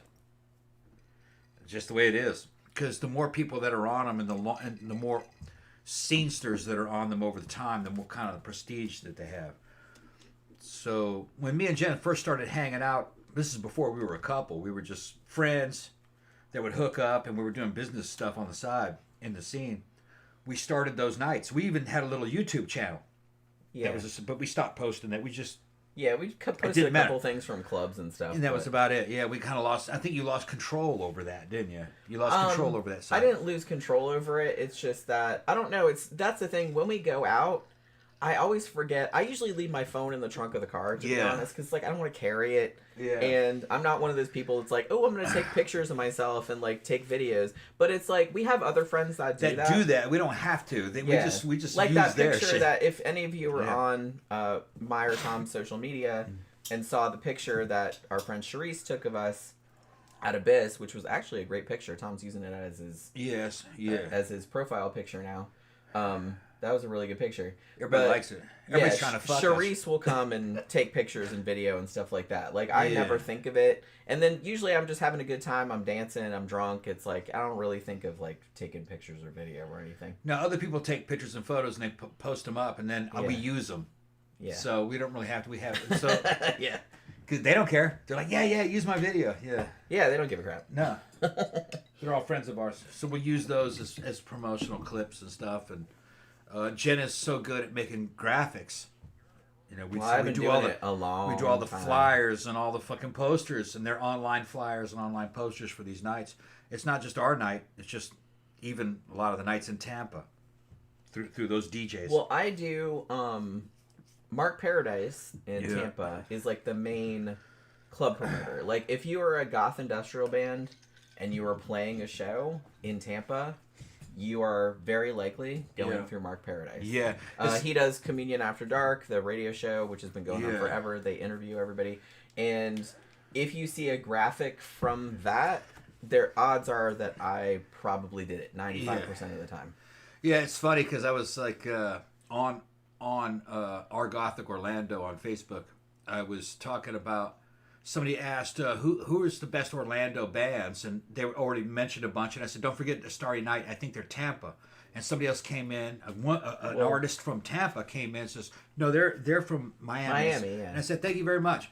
And I looked at her, and I showed it to Jen. And Jen goes, oh, I do her posters. I did a poster for her last show. Yeah. And her upcoming show. And I said, oh, my wife does your posters. And she goes, nobody does my posters. And I went, oh, yes, they do. And I said, she does all your posters through fucking Gold. Mark Paradise. Mark Paradise. Tom Gold is the DJ at the castle. Yeah. He through Mark Paradise is the promoter. And she goes, oh, that explains it. Yeah. And then all of a sudden, they're like, oh, yeah. It was Violent Vicky. Yeah. Fucking, you can be an artist. That's great. Fucking, we love the local artists. But if you're a promoter and a coordinator, you're the man. Yeah. Because we can make or break you.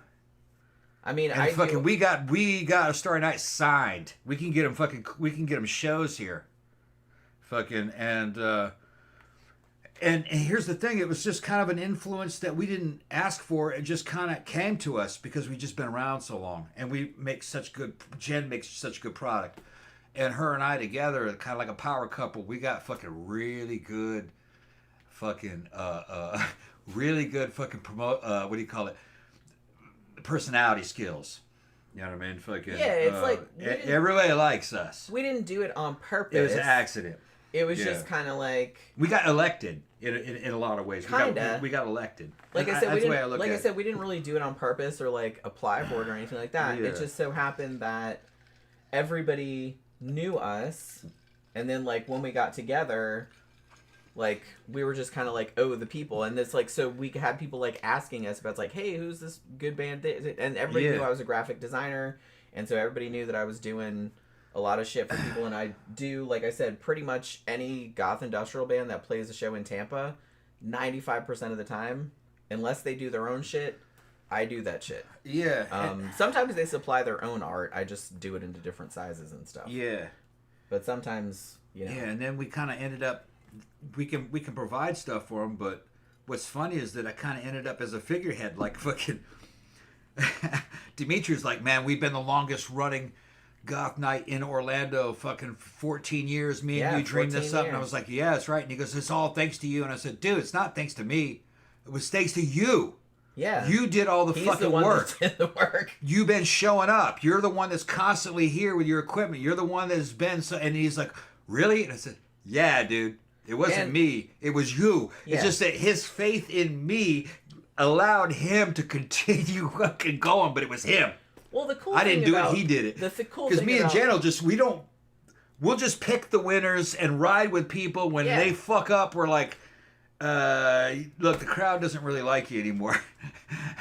But if you want to keep buying ads, we'll sell you ads. But I don't really think this is gonna work out. You know what I mean? But it's not us.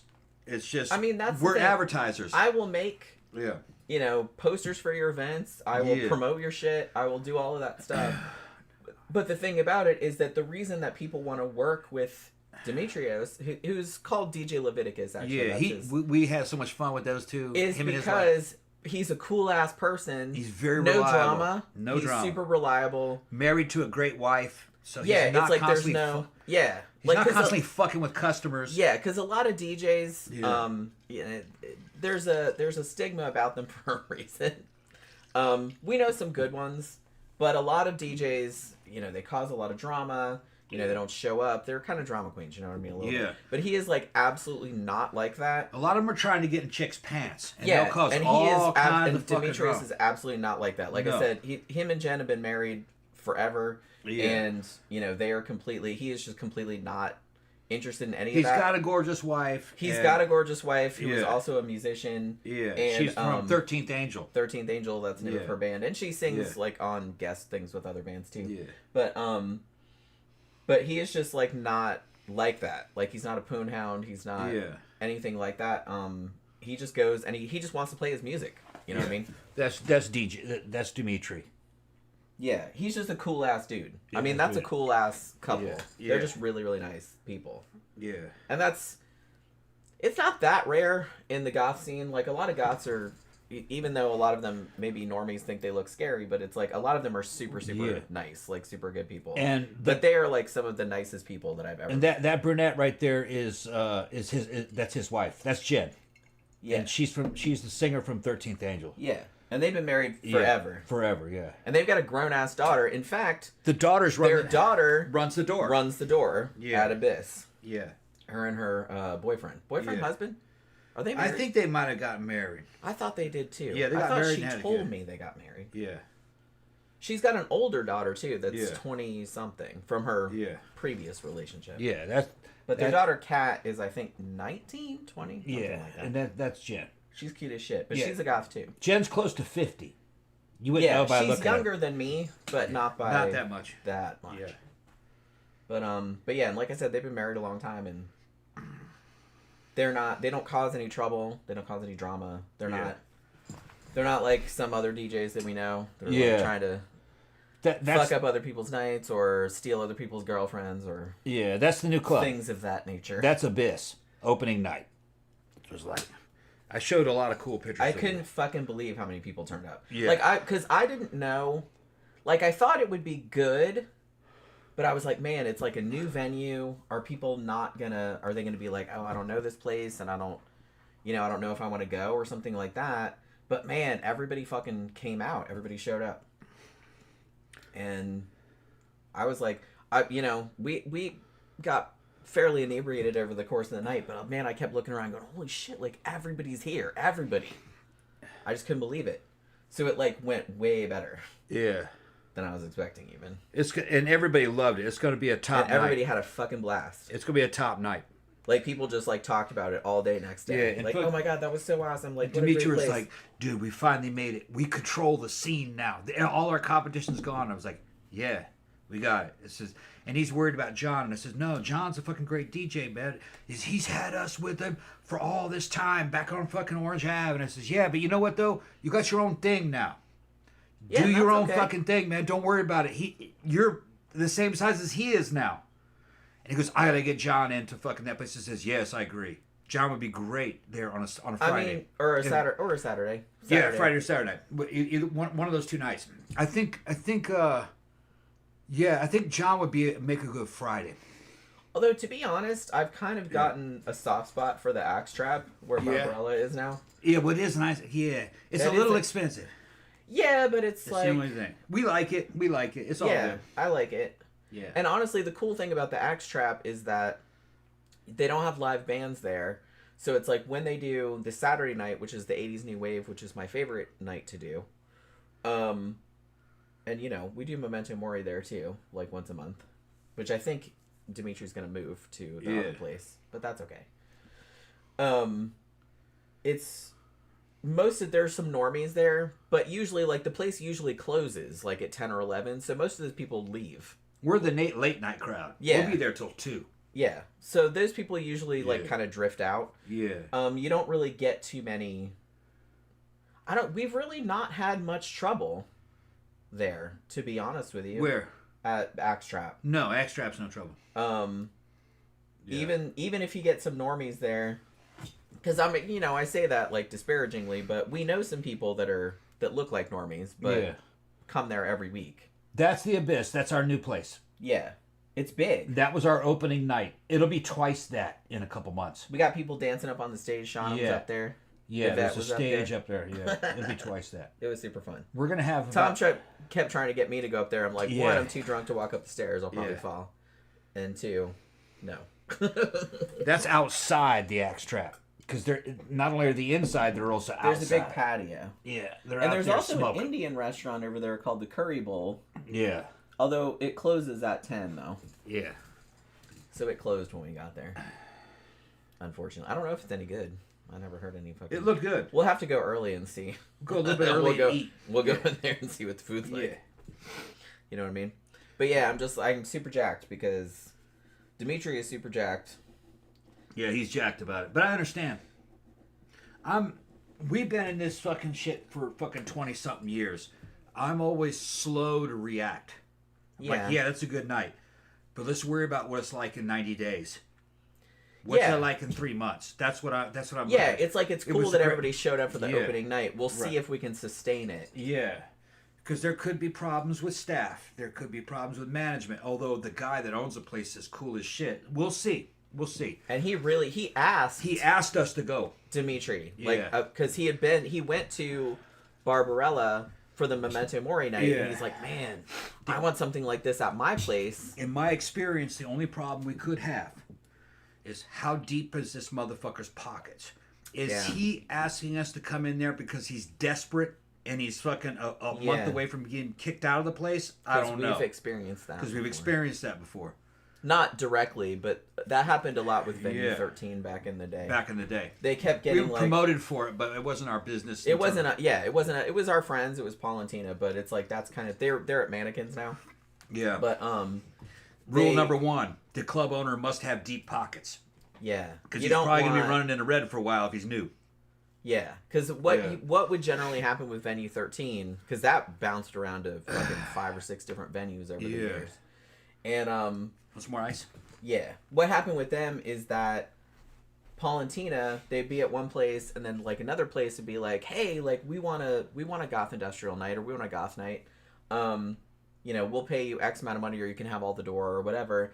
And so they would come there, but it turned out, as they found out later sometimes, that the owner was going bankrupt, or their lease was running out, or something like that. And they were just like desperately like trying to make some more money because they couldn't get anybody in there. So they were trying to like bring in anything like they could think of. So it's like Venue 13 to be at one place for like 6 months, and then like they'd have to move to another place.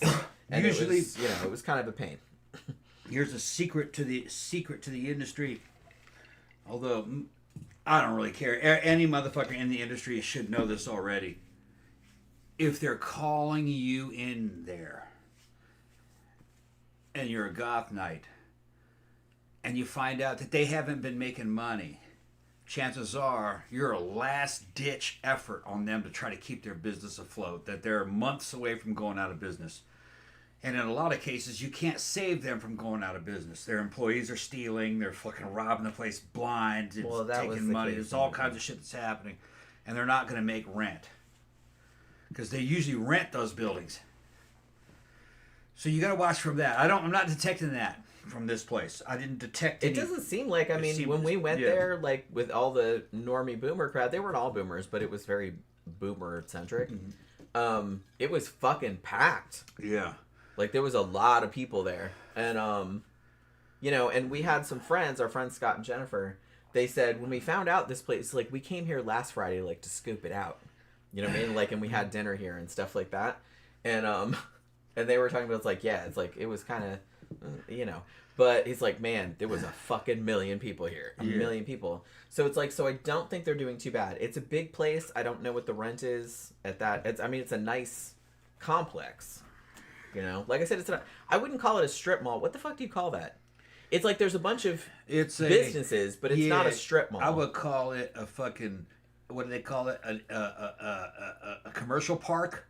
I guess. What do you call that? Yeah, that's what I'm saying. It's like, it's not, strip mall sounds like, it's all like, it's not like that. It's kind of classier looking. Yeah. It's a bunch of, it's a single building with a bunch of fucking businesses in it. Yeah. But it's like a kind of an artistic shape. It's kind of fucking... It's nice. It's higher end. Neo-Spanish looking with a bunch of fucking like Spanish colonial fucking roofs it's like on higher it and end stuff. looking. Yeah, it's nice. So, and there's a big back patio and I would call it not an industrial park, but a commercial park. I guess that'd be something like that. Yeah. Like a couple steps up from a strip mall. Yeah. 2 steps at least. Almost, it's like a place where a doctor's offices would be, and restaurants, and fucking. But then you might have something like an insurance fucking place there. It's like it's nice. Got a lot of parking. Yeah, which is nice because that was the only shitty thing. I loved Barbarella/iBar's downtown location, which was this massive club. It had been there for 30 years on this major corner. But it's downtown, so you can't park by it. You have to either park in the street if you're lucky, which we never were because it was always full, or you had to like take your chances with this other sketchy parking lot somewhere and hope you didn't get towed. You know what I mean? Yeah. So, and you couldn't park on Orange Ave after a certain hour or they would tow you, and we saw people getting towed from there all the time. So that's kind of a big thing. And you always had to pay to park too downtown. Like you usually had to pay. Although sometimes we found a free spot, but not always. Sometimes you had to pay $5 or $10. Oh shit! What happened? All these people accepting those requests. Oh yeah, Tom's getting all these. Yeah, he's trying to promote. I've been promoting. He's trying to promote, so he's like trying to send out friend requests and invitations and all this other kind of stuff because we're kind of hype it up for next month. Like I said, he's still doing Memento at the Axe Trap this month. I think it's not this Saturday, obviously, but it's next Saturday. But then he's doing Abyss again September 5th, which is the following Friday. And I think after that, I have to talk to him again. I think after that, he's doing Memento at Good Times, as far as I'm aware. Because they wanted him to do it. They wanted him to do it, I think, didn't he say they wanted him to do it every week now? They want to, but it's going to be every other, I think. Yeah, every other week would probably be better. Because here's the thing, it's just like, the goth industrial crowd is quite loyal. If there's a good place, they'll go there every time you do it. But you can't do it too many times, because it's like, not everybody is fucking a Rockefeller over here. Like, it's expensive to go out, right? So you gotta have... Although I will say that Barbarella, like, you see the same people turn up every Saturday pretty much, and that's pretty expensive. I mean, we usually spend like $150 for both of us, not just... And that's door and everything like that. It's free to park there too. But I don't know. We'll see how it goes. I was very, very happy with the opening night. It turned out like way, way, way better than I expected. Way better. I knew it would be good. I wasn't sure. I was just kind of like I was pretty sure it was gonna be. I good. was tempering my expectations because I was like, well, this could either be good or mediocre, or it could be a total shit show. Like maybe nobody will show up. I don't really know. You know, because I'm always kind of a pessimist like that. But man, like as hours went on and like I kept like glancing over at the door and like I was like, oh hey, there's so and so. Hey, there's so and so. I was like, holy crap! Like everybody was there. And like I said, there was people I hadn't seen in like ages. Crazy. Shit, I had about like fucking 50 people accept requests today. Oh my goodness. Yeah, because I hadn't been to my Facebook a long time. See, I don't ever go on Facebook. The only reason I go on Facebook is I told him earlier. I said the only reason I go on Facebook is if I made a video and I'm posting it, like for my Scares Launch channel or whatever, or if Tom is at the biker bar. I will keep Facebook open so he can message me in case something goes wrong with the bike and I need to pick him up or something bad happens. You know what I mean? That's like the only reasons I have it open. I never look at it otherwise. I don't know. I'm too busy. You know? I don't have much idle time to like scroll through Instagram or Facebook or anything. And Facebook is like kind of for old people now too. Yeah, it is. But there's even my youngest brother Brian. He always says that too. Like I said something about Facebook, and he's just like, "Facebook's for old people," and I was like, "I know, but I am old." He's getting there too, though. Although he's 14 years younger. 14 years younger than I am. My brother. I have two brothers. One's 4 years younger, and one's 14 years younger. But yeah, so we'll see how it works out. It's kind of cool because I don't really think of us as being super influential or anything like that, like in Orlando. But I guess maybe we kind of accidentally. It happened over time. We kind of accidentally became like that. Like everybody, like it's weird because sometimes we'll be at a club, we'll be at a show or something like that, and people come up to us and start talking to us. I'm like, we don't really know you. Who are you? Yeah, but they know us. But they know who we are. Yeah. And I'm like, I don't know who you are though. And it's just like, and it kind of bothers me because I'm like, oh shit, did I meet this person when I was drunk and now I feel really bad. But sometimes they just know us from around. You know what I mean? Yeah. And we're old now, but I kind of feel like most people kind of at least tangentially know who we are. And we didn't try to do that on purpose. It just kind of happened. This was kind of funny. Sonia's asking, what's a bist? What, Sonia asked? Yeah. Sonia suddenly? Sonia, yeah. Oh. Man, when was the last time that she messaged you? That was probably a while back. Well, we saw her last time. When? She came twice to Barbarella's. Well, I know that, but that was a long time ago. Last time I saw her, no, it was probably about 6 months ago. Yeah, it was a long time ago. Yeah. She came twice to Barbarella. Yeah. And we were, like, surprised to see her. But that was a while back, the last time I saw her. It's just funny. Like, she'll turn up every now and then. Every now and then. Now she's, like, asking what that's about. You gonna tell her? Yeah. We'll see if she turns up or not. Although, she might not, because she does not like Dimitri and Jen for whatever reason. Maybe she's gotten over that. I don't really know. I think she's over it. You think? Yeah. Because she came to those nights. No, she came to Saturday night, Barbarella. She came to when John was DJing. She didn't come to Memento. Yeah, maybe. I think she came to Memento once, but that was an accident because it was Saturday. Yeah. She didn't know. Because normally it's 80s New Wave, and it's usually John who's the owner. Like, he was the one, he's almost always the one spinning. But once a month it's Memento, and she doesn't like them. She would never come to Memento ever before because she didn't like them. I need to slap that bitch. We speculated as to why that could be. I know what it is. Tom knows what it is. I know exactly what it is. You know her better than I do. You've known her for longer. Yeah. It's bitch fighting. Yeah. She does not want her man, who she married to, around Jen. Well, that's what it is. Most people around. Not this Jen. Dimitri's Jen. Dimitri's Jen. I showed her. Yeah, she didn't want to run her. I mean, She's hard to resist. I'm gonna say.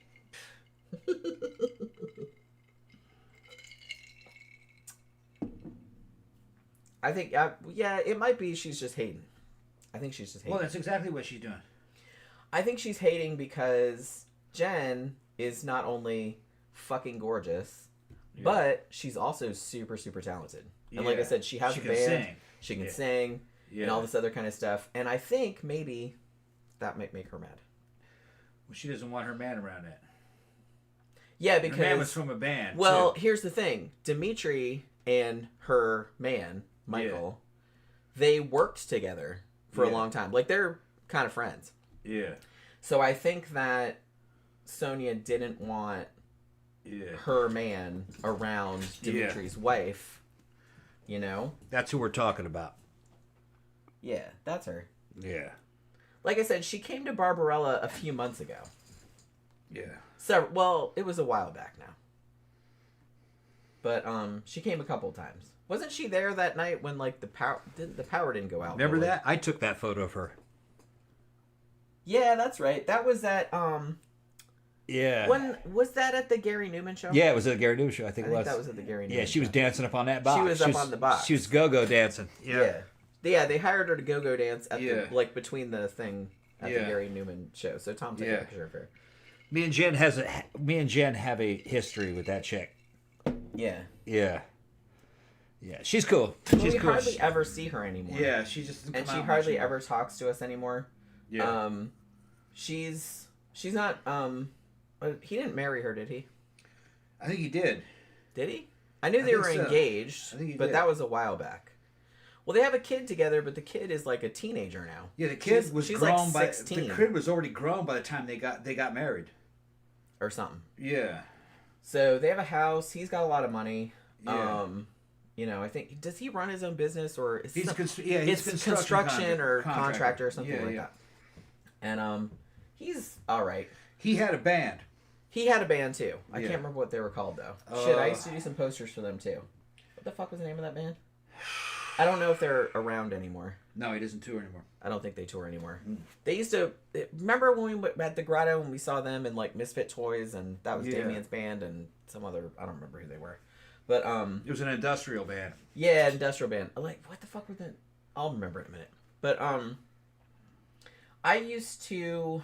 He used to come out... Remember when I used to go to Happy Hour with Brian and Beck... and Rob sometimes, and like just a rotating cast of other people.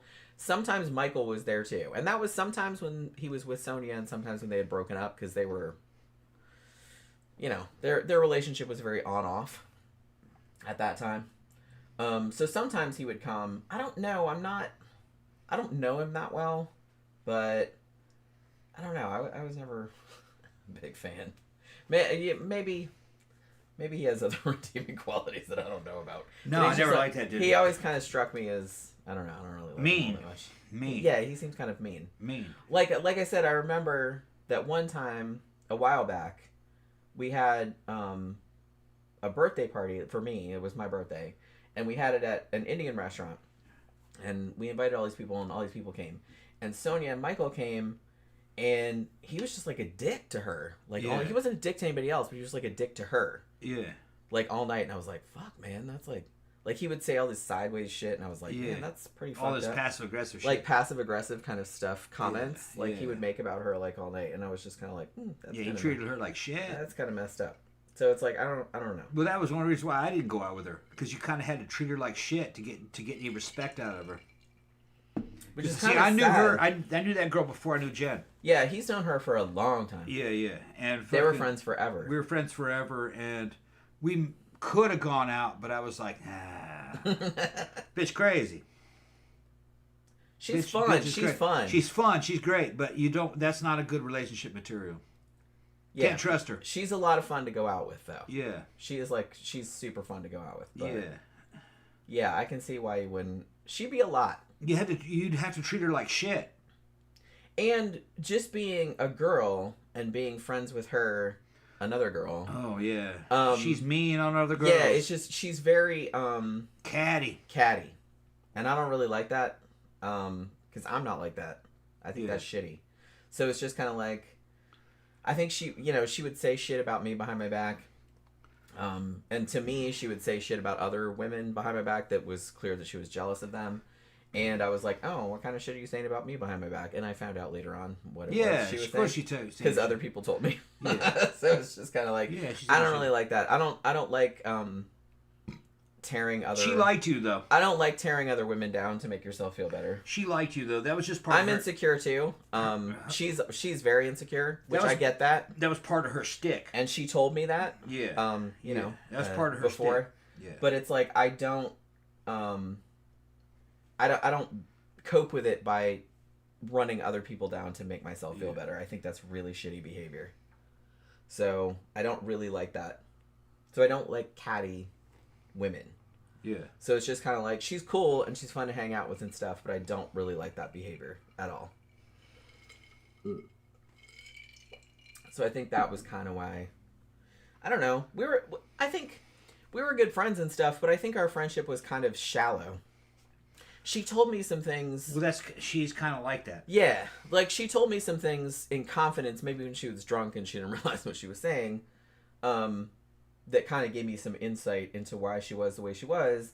But I kind of prefer people that I can just hang with and just be regular with and not worry about it. I don't really like this backstabbing kind of... Some women have friendships like that, and I don't get it. Well, I don't like that. Well, let me tell you something, Jim. I don't like that. Oh, he's going to tell me something. I'm going to tell you something. He's going to mansplain something. She is actually a very typical woman. You aren't. Well, I know that. I'm not a typical person. It wasn't like she was anything unusual. That's usually the way they are. See, I don't like that, though. But that's usually the way they are. Yeah. I don't like that. And like I said, I think anybody that does it, anybody that just runs other people down to make themselves feel better, one, it's super obvious that that's what you're doing and you're just jealous. Two, it's just shitty, you know? Yeah. You know, if you're insecure, yeah, I'm insecure. Everybody's insecure. Come on, about something. But it's like, you don't have to shit on other people to make yourself look better. That's just, why would you do that? It's just shitty. Zach says, out of curiosity, what's the biggest dramas that happened in y'all's local scene? I think we said before. Oh, rapes? Yeah. I don't know if I want to name any names. Yeah. But somebody, who I will not name. Yeah. What was the exact situation? This was a few years back. Somebody who I will not name, who still comes out every now and then, although most people don't talk to him anymore. Gave another girl a ride home when she was super, super inebriated. Took her back to her apartment and took all her clothes off, took pictures of her, and possibly sexually assaulted her. We didn't assault. He actually, it was simple rape. Yeah. Yeah, he raped her. He had sex with her. And he had pictures. Yeah. While she was knocked out. And he showed it to everybody. So it's not really sex. He got off in her while she was knocked out. Yeah. Which, rape, yeah. Yeah, that's what that was. Yeah, that'd be simple rape. And so, because she was, like, pretty much unconscious. Yeah. So, and the fact that he thought it was cool and, like, showed it to people, most people, thankfully, in the scene were just like, what the fuck, dude? You know what I mean? And it kind of got around, you know what I mean? As it does, because everybody kind of knows each other, at least first or second hand. And some people still talk to him, but I think most people are just kind of like, when he shows up. Which I haven't seen him in a while, actually. Who? You know that guy? You know Yeah. He was around.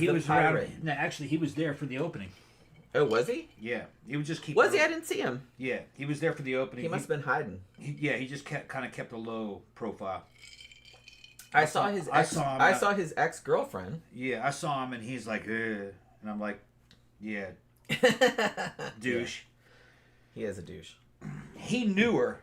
It's not like he was a stranger. They knew. Yeah, they knew each other. But the thing is that he fucking took advantage. Everybody knew him. Yeah, he took advantage of her while she was fucking knocked out. He's taking pictures of her and bragging, "Yeah, I got." And then showing them to other people. Showing other people online. Look what happened. While she's knocked out. Yeah, took pictures of her naked, like while she was asleep. Yeah. He was fucked up when he did it, but that's no excuse. I've been real fucked up, but I never done nothing like that. Yeah, I've never been that fucked up where I was just like, well, I'm gonna show everybody that I'm fucking running through this chick while she's fucking locked out. Yeah, I mean, you know, that's messed up. Yeah. Like I said, I've been drunk enough to do some pretty stupid shit, but I've never done anything that He saw it as a great accomplishment. So he got blackballed. Pretty much, yeah. But I didn't even see him on Friday. I can't believe times passed, and I just let the shit slide. I guess. Although most people still are kind of they already treat him like the plague, so there's nothing you can do about it. There's no reason to show make a up. scene. It's a free country. Yeah. Nobody reported anything, unfortunately. And she didn't report it or make a complaint. Yeah.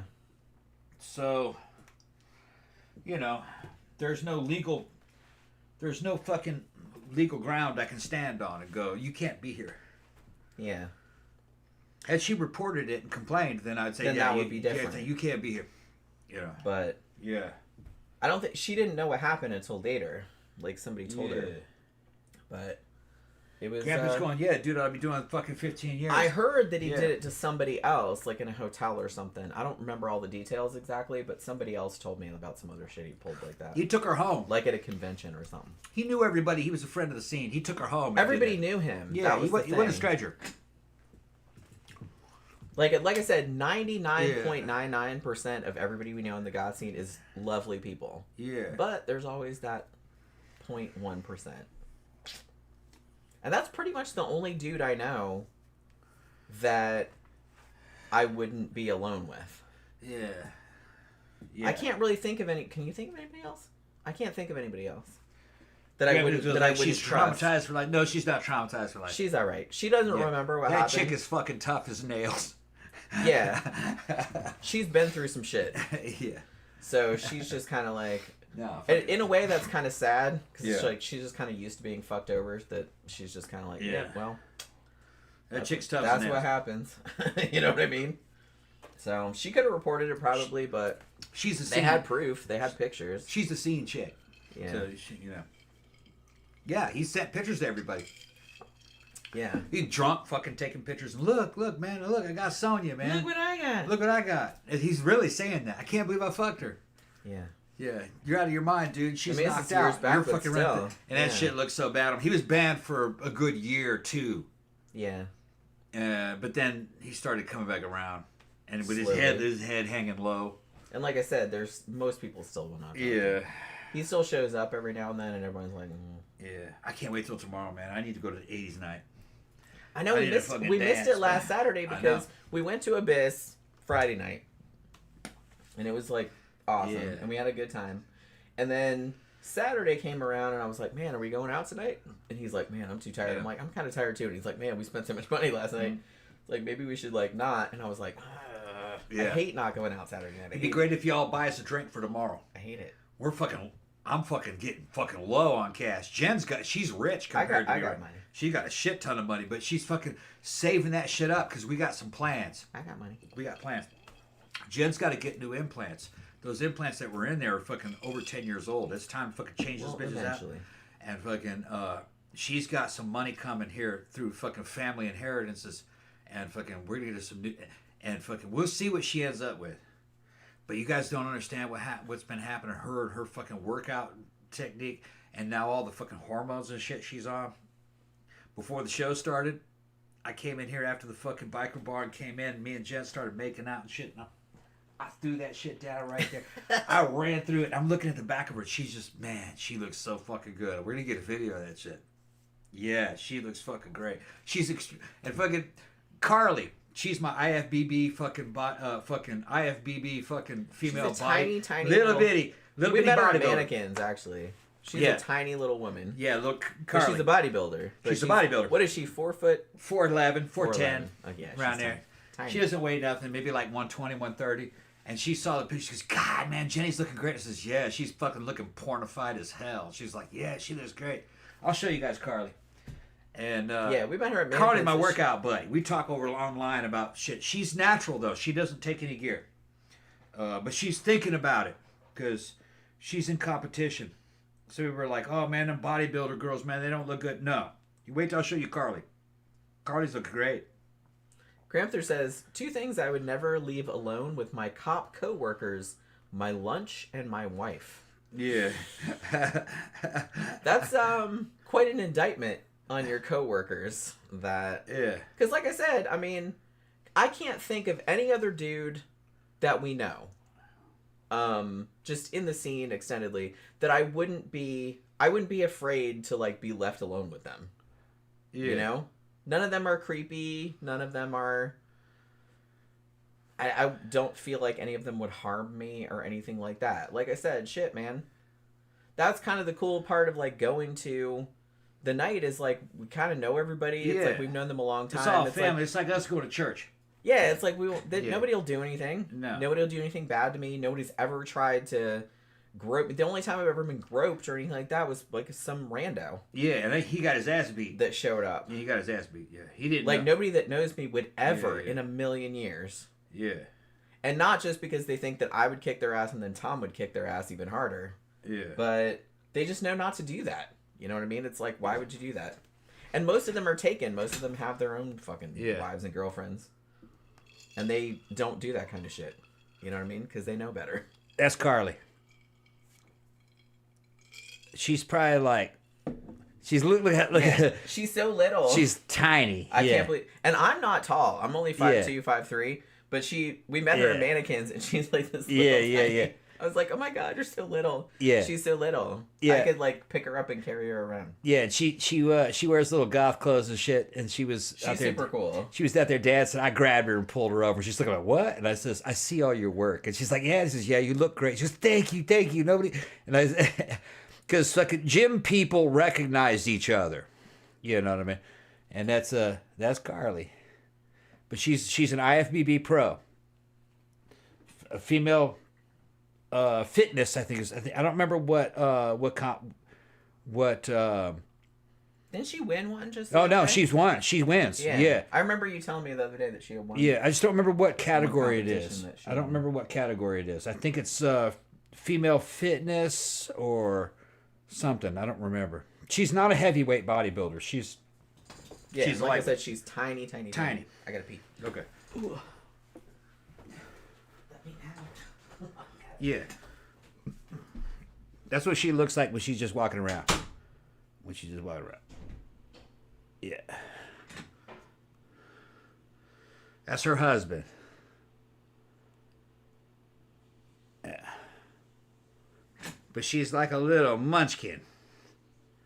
There she is with some local wrestlers.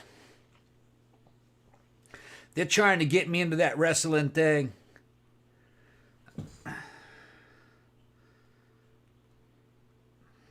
See if I can get somewhere. That's what Carly looks like when she's out. When you see her. Yeah. She cute. Real cute. See if we can see some more professional bodybuilding. Yeah, there she is. She won something. I don't remember what it is.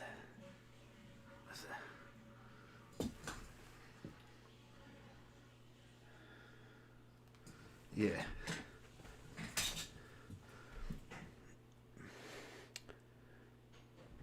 Yep. But I think she's like 4'10", 4'11", around there. Yeah, she's lightweight. She's very small. Yeah. Well, when she came up at mannequins, I was almost kind of like, because I'm short. Yeah. She's a lot smaller. She was like, I was like, oh my goodness. She was like, right on there. You know what I mean? Yeah. Like, you're hardly bigger than my kitty. Yeah. You know what I mean? Let's see. Does the Abyss let normies in the door? Yeah. Well, here, okay. Yeah. As we were saying earlier, the place that we're doing the night is kind of a normie place. But it's just after hours, like after they leave. So they let anybody in that pays the cover, you know? As the Axe Trap does that too. Like, they're not going to turn people away. But I don't know. Like I said, we've only done one night so far at Good Times Bar and Grill where they're doing Abyss now. So we'll see how it goes. Like I said, the owner says most of the people leave after 10, which is when our night starts. A couple of the normies did stay, but they were not... They were just like, okay, we're doing this now. And they just went out and danced, and they just didn't bother anybody. Ooh, we got another super chat from Zach. Here's a recent possible show topic. A cult-like thing called The Spiral, I think, is doing the rounds online. People who want AI to become sentient, and some people in it are getting psychosis from AI use now. Oh, that sounds kind of interesting, actually. Somebody mentioned a serial killer called Herbert Mullen before. I don't think we've done a show on him, but I'll look it up. But yeah, I want to, I'll write that down, though. Yeah, see, that's the thing. Oh, and this is something I remembered. I just remember this from Knitted Abyss. There was this little old lady there. She was old lady, and she had like a little old lady moo-moo on. And she was dancing her ass off. And she didn't even care. Like, what? I don't know if she was super plastered or whatever. Like, she was with some other people. Like, I guess her family brought, I don't know if it was her birthday or some shit like that. I don't really know. They had been there for the band earlier, and they just stayed. And this old lady was out there fucking killing it. She's dancing like front 242 and shit like that. I was get the fuck out of here. And like Charisse is like, I'm gonna figure out so our friend Charisse goes over there. Yeah. And it was like talking to her. The lady was 81 years old. Did she know what fucking front 242 was and all that? I don't think so, but she was just kind of like, she didn't give a shit. Yeah. And Charisse came back over to me and she's like, man, I hope I'm doing that when I'm 81. That's fucking badass. She didn't look great for 81. She looked good for 81. I mean, she looked like she looked like a little old lady. Yeah. She had like a little moo kind of Golden Girls kind of thing going on. Not even as cool as Golden Girls, because they were actually likely a lot younger than that. But I mean, she looked like a very, very old little lady. But the fact that she was out there dancing and she was just dancing to industrial and shit like that, I'm like, that's fucking rad as hell. And Charisse came back over and said, that's going to be us in like 30 years or something like that. And I was just like, she's like, man, I hope so. And I was like, yeah, I'm not going to wear that fucking moo-moo though. That's for sure. I gotta send Sonia a link to the new event because she's like fucking asking for it. She's like, well, where is it? And I'm like, well, you know, it's Dimitri and fucking Jen. I don't know how you are about them. You know, I mean, they don't have any problem with you. You're welcome to come, but I know how you fucking are, bitch. Did you see that? No, I didn't say bitch. I just, I know how you are. Yeah. I'm gonna fuck with her about it. You know what I mean? She's being childish about it. I mean, that's been so long. And like I said, I don't even know why she didn't like them in the first place. Oh, shit. Look, I'm trying to fucking I kind of know. Share it, and I can't share it to her. Why? I don't know. Oh, Klaus got to go. All right. Take care. Yeah, it's probably very late over there in Norway. Thanks for all. Well, you're very welcome. We'll see you next time. Soundboy's here. Oh, Brian Hackett is here. What's up, Brian? There he is. How you doing, bro? Okay, so the movie you asked about, The Loved Ones, I don't know if you were here when I said, I've seen it and it's excellent. Tom has not seen it. I think we'll probably do it Monday. Because we did Warrior, the Tom Hardy movie, last Monday. But we're going to do The Loved Ones this Monday, I think. Because I want to see what Tom thinks of it, because I really liked it. I haven't seen it for many years, though. Yeah, Herbert Mullen. That name sounds familiar. I have to go through our back catalog. I don't think we've done a show on him. I don't think so. But I know I've probably read about him at some point. Yeah, Herbert Mullen was one of the heavy hitters among serial killers. They suspected Kemper of some of his crimes. Okay. So that's probably where I've heard of him. It's probably when we did the show about Kemper. Zach just gave us another super chat. Made me think of how in 40 or so years, all the old folks' homes are going to be full of Brittany's and Skylar's and Nevaeh's. Yeah, heaven spelled backwards. Yeah, I kind of wonder about that sometimes. Like, all the old folks' homes are going to look like people with, like, piercings and tattoos and shit like that. That's okay, though. That's okay. Well, we don't know what we're going to look like when we're old, but we're already old. I mean, I'm already old. I'm 56. Yeah. And when I was in my teens, late teens, early 20s, I would say 56, that's old people. Yeah. But I look in the mirror and I go, no, I don't look that bad. And fucking, I'm looking at other people in the scene that are our age. They look fucking hot. There are couples that are they're the same age as us, and fucking they're like loving on us. I'll show y'all. We just met a couple. A few, like a month ago or something like that. Just so much love. They kept showing up at the 80s night, and we're like, who are these people? Like, we've never seen them before. And And they looked super goth as shit and everything. It turns out they're like our age. Yeah, and they've been married for like 20 years. They're like in the and they're cosplay. They do a lot of cosplay. Yeah. And I guess I don't know if they just recently started out coming out clubbing or just moved here or whatever. But it's like we hadn't seen them before, but we thought they were interesting. Each generation ages differently. But it's you would never fucking know. You would never know that these are old people. That they're in their... Are they in their 50s? 50s. They're in their 50s. You would never know. I'm going to show them. Nope. I didn't suspect that. Yeah. And I'm old too. Yeah, he's my age and she's your age, basically. Yeah, so they're like the same age as us. Yeah. And they've been together a bit longer than us, actually. Yeah. But, she kind of fucking can't... she kind of sent me some shit that could be interpreted a couple of ways. They said that they were into adventure. Oh, I see. Yeah. I kind of figured... Yeah. That they I was like, adventure? What adventure? And she skipped right over that. I figured that they were coming at us that way. I kind of got that vibe, especially last time. I don't think they were at Abyss, but last time we were at Barbarella, like the Saturday before, they were there, and I was talking to her for a while, and I kind of got that vibe. Yeah. That's kind of what that was. That there were like some swinger. Kind of what was the name happening? What's that chick's screen name? Isn't there isn't it like Malachi or something like that? Because I remember it reminded me of like Children of the Corn. Yeah. You know what I mean? Yeah. You know.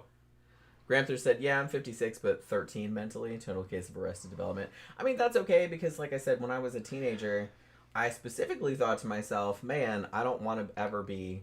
I mean, I know I'm going to get old, like I'm already old, but it's like, you know, obviously you can't stop that. But it's like you don't have to have the mentality of an old person, you know? You don't have to look like a frumpy-ass old person. And I never wanted to be that. And hopefully I don't ever get like that. Hopefully I don't ever get like that. We'll see. We'll see what happens. But like I said, I didn't think it was funny that 81-year-old woman was out there like fucking shaking her booty to... Like, she wasn't dressed cool or anything. Like, she just had, like, a little old lady moo-moo on. But I just thought that was so... Me and Charisse were just, like, laughing about it. It's like, she's fucking 81, man. And she's out here, like... And she's probably drunk as shit. Yeah, she was. Which, good for her.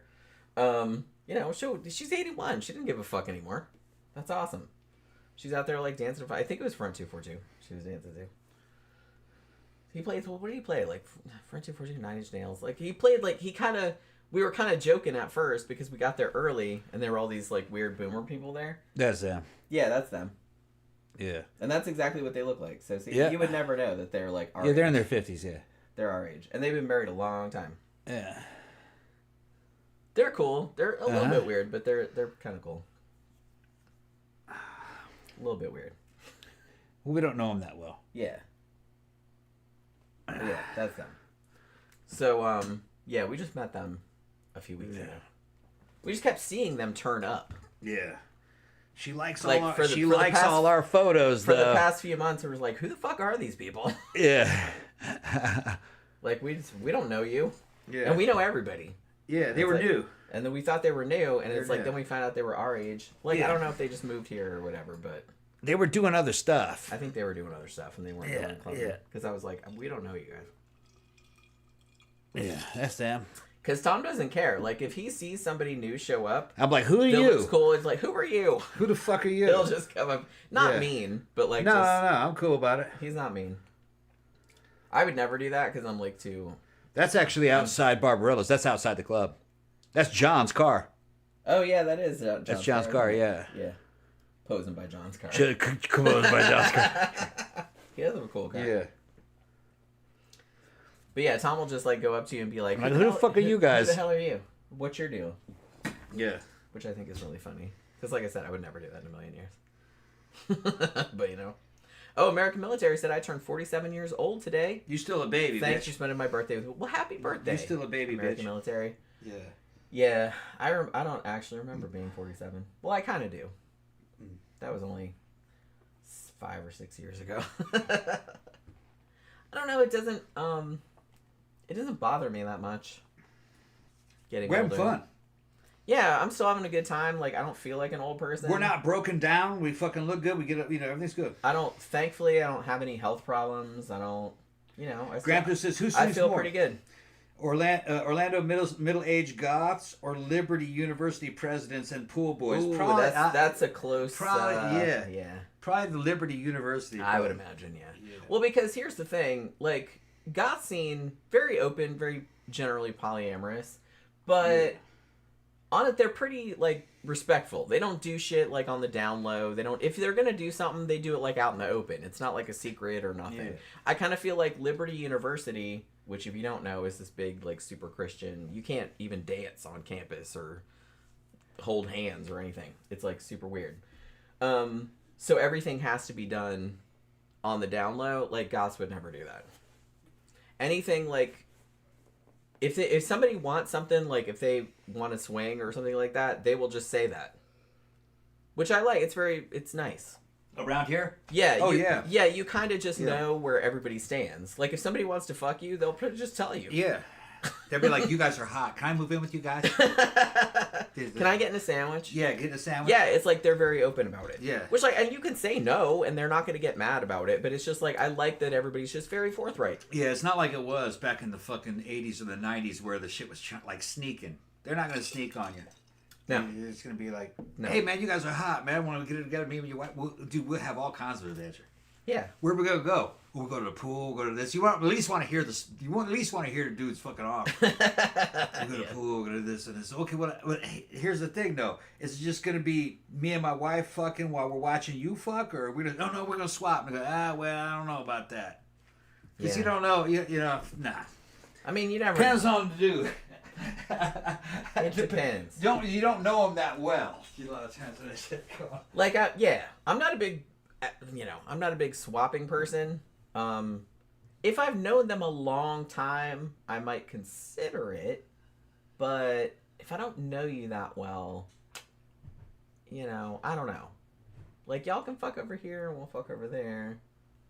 Like, we could do that. But it's just kind of like, I don't know. Well, I don't know. We're pretty chill. Like, we'll just see what happens. We'll see what happens. But like I said, generally, to get into that kind of situation, I have to know you pretty well. We have to know you pretty well, obviously. We don't just, like, pick up fucking random-ass people. Because, Tom will, like, joke that, I'll go out to You just want to make sure Barbarella. there's no, like, feelings involved where they're trying to steal other That's people. what I mean. It's and like, all kinds of weird shit. Yeah. that's why it's like there's a lot of stuff. And once you're old, you're just kind of like, man, there's, like, you have to like trade off. It's like, is this gonna be like drama later on? Like, or that's why you don't want to usually like fuck with younger people because you don't really know how that's gonna go. You usually want people your own age that kind of know the deal and have been around and they kind of know what's going on and they're not gonna interfere. You know what I mean? So it's just kind of because me and him, we have our own thing. It's like. Yeah, we'll kind of play around with, people every now and then, but it's just kind of like, it's not serious. It's not, and we wouldn't let anybody come in between me and him because we have our own thing going on. So anybody that's going to cause any drama or that's going to come in and do that, that's why we don't really do it often because it's too much drama, usually. Because he jokes about, like, me going out and making out with girls at Barbarella and stuff like that. But the girls I make out with at Barbarella are our age, one. Two are women that we've known for a long time. And are kind of open to it. And they know that that nothing's going to happen. Like, no one's trying to steal anybody's husband or nobody's going to wants a relationship or anything like that. It's just fun. As far as me and Jen are concerned, the easiest thing is just... We pick up some chick and they're in the fucking backseat fucking tearing it up and I'm driving them around in a limousine going, y'all look fucking hot as shit. Hold on. I'm going to pull over. I'm going to get back in there. And they're like, yeah, come on. I'll be back there in a minute. Hold on. Let me pull up the car. Yeah. Fucking jump It'd be like it's that. so much. When you have dudes involved, a lot of those guys get real possessive. The thing is that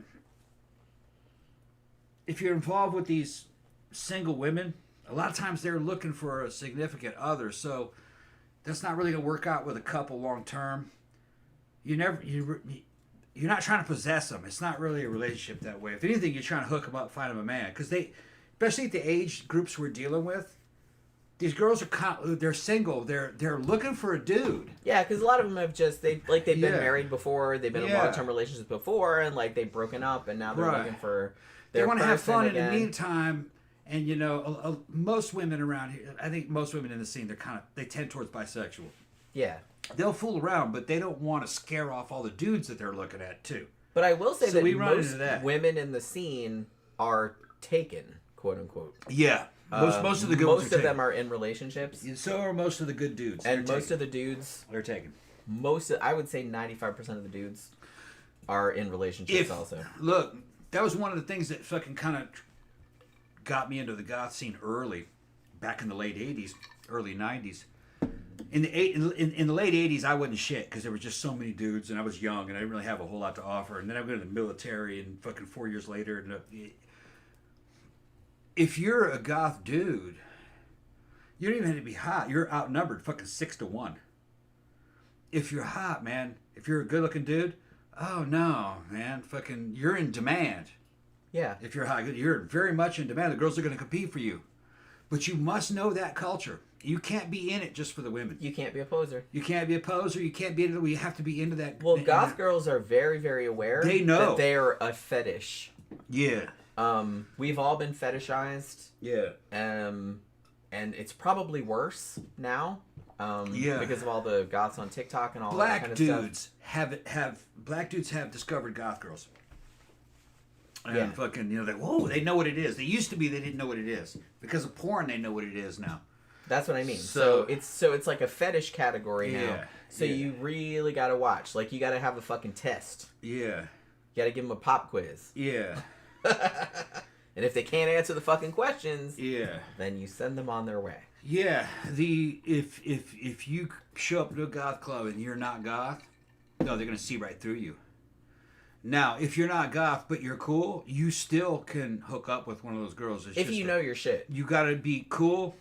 You have to at least know '80s genre. You have to have some shit with a lot of the girls that I'm calling them girls. These are women now. A lot of the women that we know actually tend to end up with guys who are not really goth. But they like kind of goth adjacent. they know about the scene, Like they don't maybe look like that, Yeah. but they know a lot about They it. know a lot 'cause about they grew it. up with it, maybe. right? And they have jobs and make money, and they're very reasonable. You know, I talk to them all the time at the club. We're going to talk about cars and guns and military shit. You know, they're into that, but they're very like. I don't want to say they're super redneck. They're not. They have that in them because they're rednecks. Yeah. But they know about the goth scene, and they're cool. They know all the songs. Yeah, and they can hang. They can hang with it. And that's fine. That's like, where most of them end up. like I said, you don't have to look the part. I mean, it's Right. nice. I do like that look, and I like that aesthetic, and that's always going to be a big plus. But we know a lot of dudes, particularly dudes, not so much the women. We know some women too that just kind of look quote unquote normal. Yeah. But they know all the shit. And you can Yeah. have this big long conversation about fucking goth music and horror movies and all this, and they know everything. So it's just kind of like, and that's fine too. So you don't have to look like the shit. Half the dudes that look goth and are goth, they know the shit. Half of them are either overweight or they're drug addicts. So they kind of eliminating themselves. Yeah. There was a lot of cool goth guys when I was in Boston. The girls were after them. But as they aged, I mean, fuck, dude, you're now 40, and now you're just worried about cocaine, and you don't have a job. So Well, you're a that's bum. something good. Yeah. You can only live off of women, and you're not as hot as you were when you were fucking 22. Yeah, it's like you can get away with that when you're younger. Yeah, It's like you're- a cute hot girl when she's You're like exactly. super young. Exactly. Like yeah, you can skate, But on you're your not looks for 22 anymore. so long. And But once you hit 30, 35, yeah, you're no you longer can't really bringing get home the away with bacon, and you kind of put on a few pounds, and you're just not as cute as you were, and the girls pass you up for a younger one. So it goes either way. There are some of these young chicks. Well, these young girls, it's so easy for them. They can hook up with these guys and get all this money. Well, there was dudes doing that too of course. in the goth scene. They were hot, skinny, young dudes Yeah, in the goth scene. and they would sponge. Women off, were taking care of them. They would sponge off chicks. sponging off of chicks. And 'Cause the chick had a job. yeah, usually She half had the a time. college degree No, half the time they're a stripper. or strippers. They're a stripper, and they're fucking making and fucking. make decent money. They're making fucking 80,000 a year as a stripper up in Boston and shit. They're taking care of him, but like 10 years later, the motherfuckers in his late 30s, Well, early that's 40s, gonna- and he's fucking 15, 20 the pounds thing about heavier. it He's is just, that no matter what he looks like, even if Yeah. he hadn't gained weight or aged or whatever, Yeah. it's like after a while that's gonna build up some resentment. It's like, motherfucker, you gonna get Yeah. off the couch and stop playing Yeah. video games and like go contribute Yeah. to the team, or yeah. you just gonna let me do all the fucking work? You Yeah. know what I mean? And what happens to that fucking hot stripper who's still hot 10 years later? She ends up with a dude who's a fucking union welder making $120,000 a year. And he knows Front 242 and industrial music. And yeah, he looks like a welder, but that motherfucker's got bank. Well, like I said, at You this know? point, because a lot of the classic goth industrial music came out in the 80s and 90s. Yeah. Like, some people that grew up with it, like we did, they got jobs and like, well, I can't really look like that anymore. The dudes more than the women. I think women have more incentive to like keep looking like that. But, if they get jobs, they have to like kind of look quote unquote more normal. Although not as much as you used to have Well, to. that couple I just showed you, that dude's my age. Yeah, they're So they're out there. Yeah, they are out there. Yeah. I'm not saying that.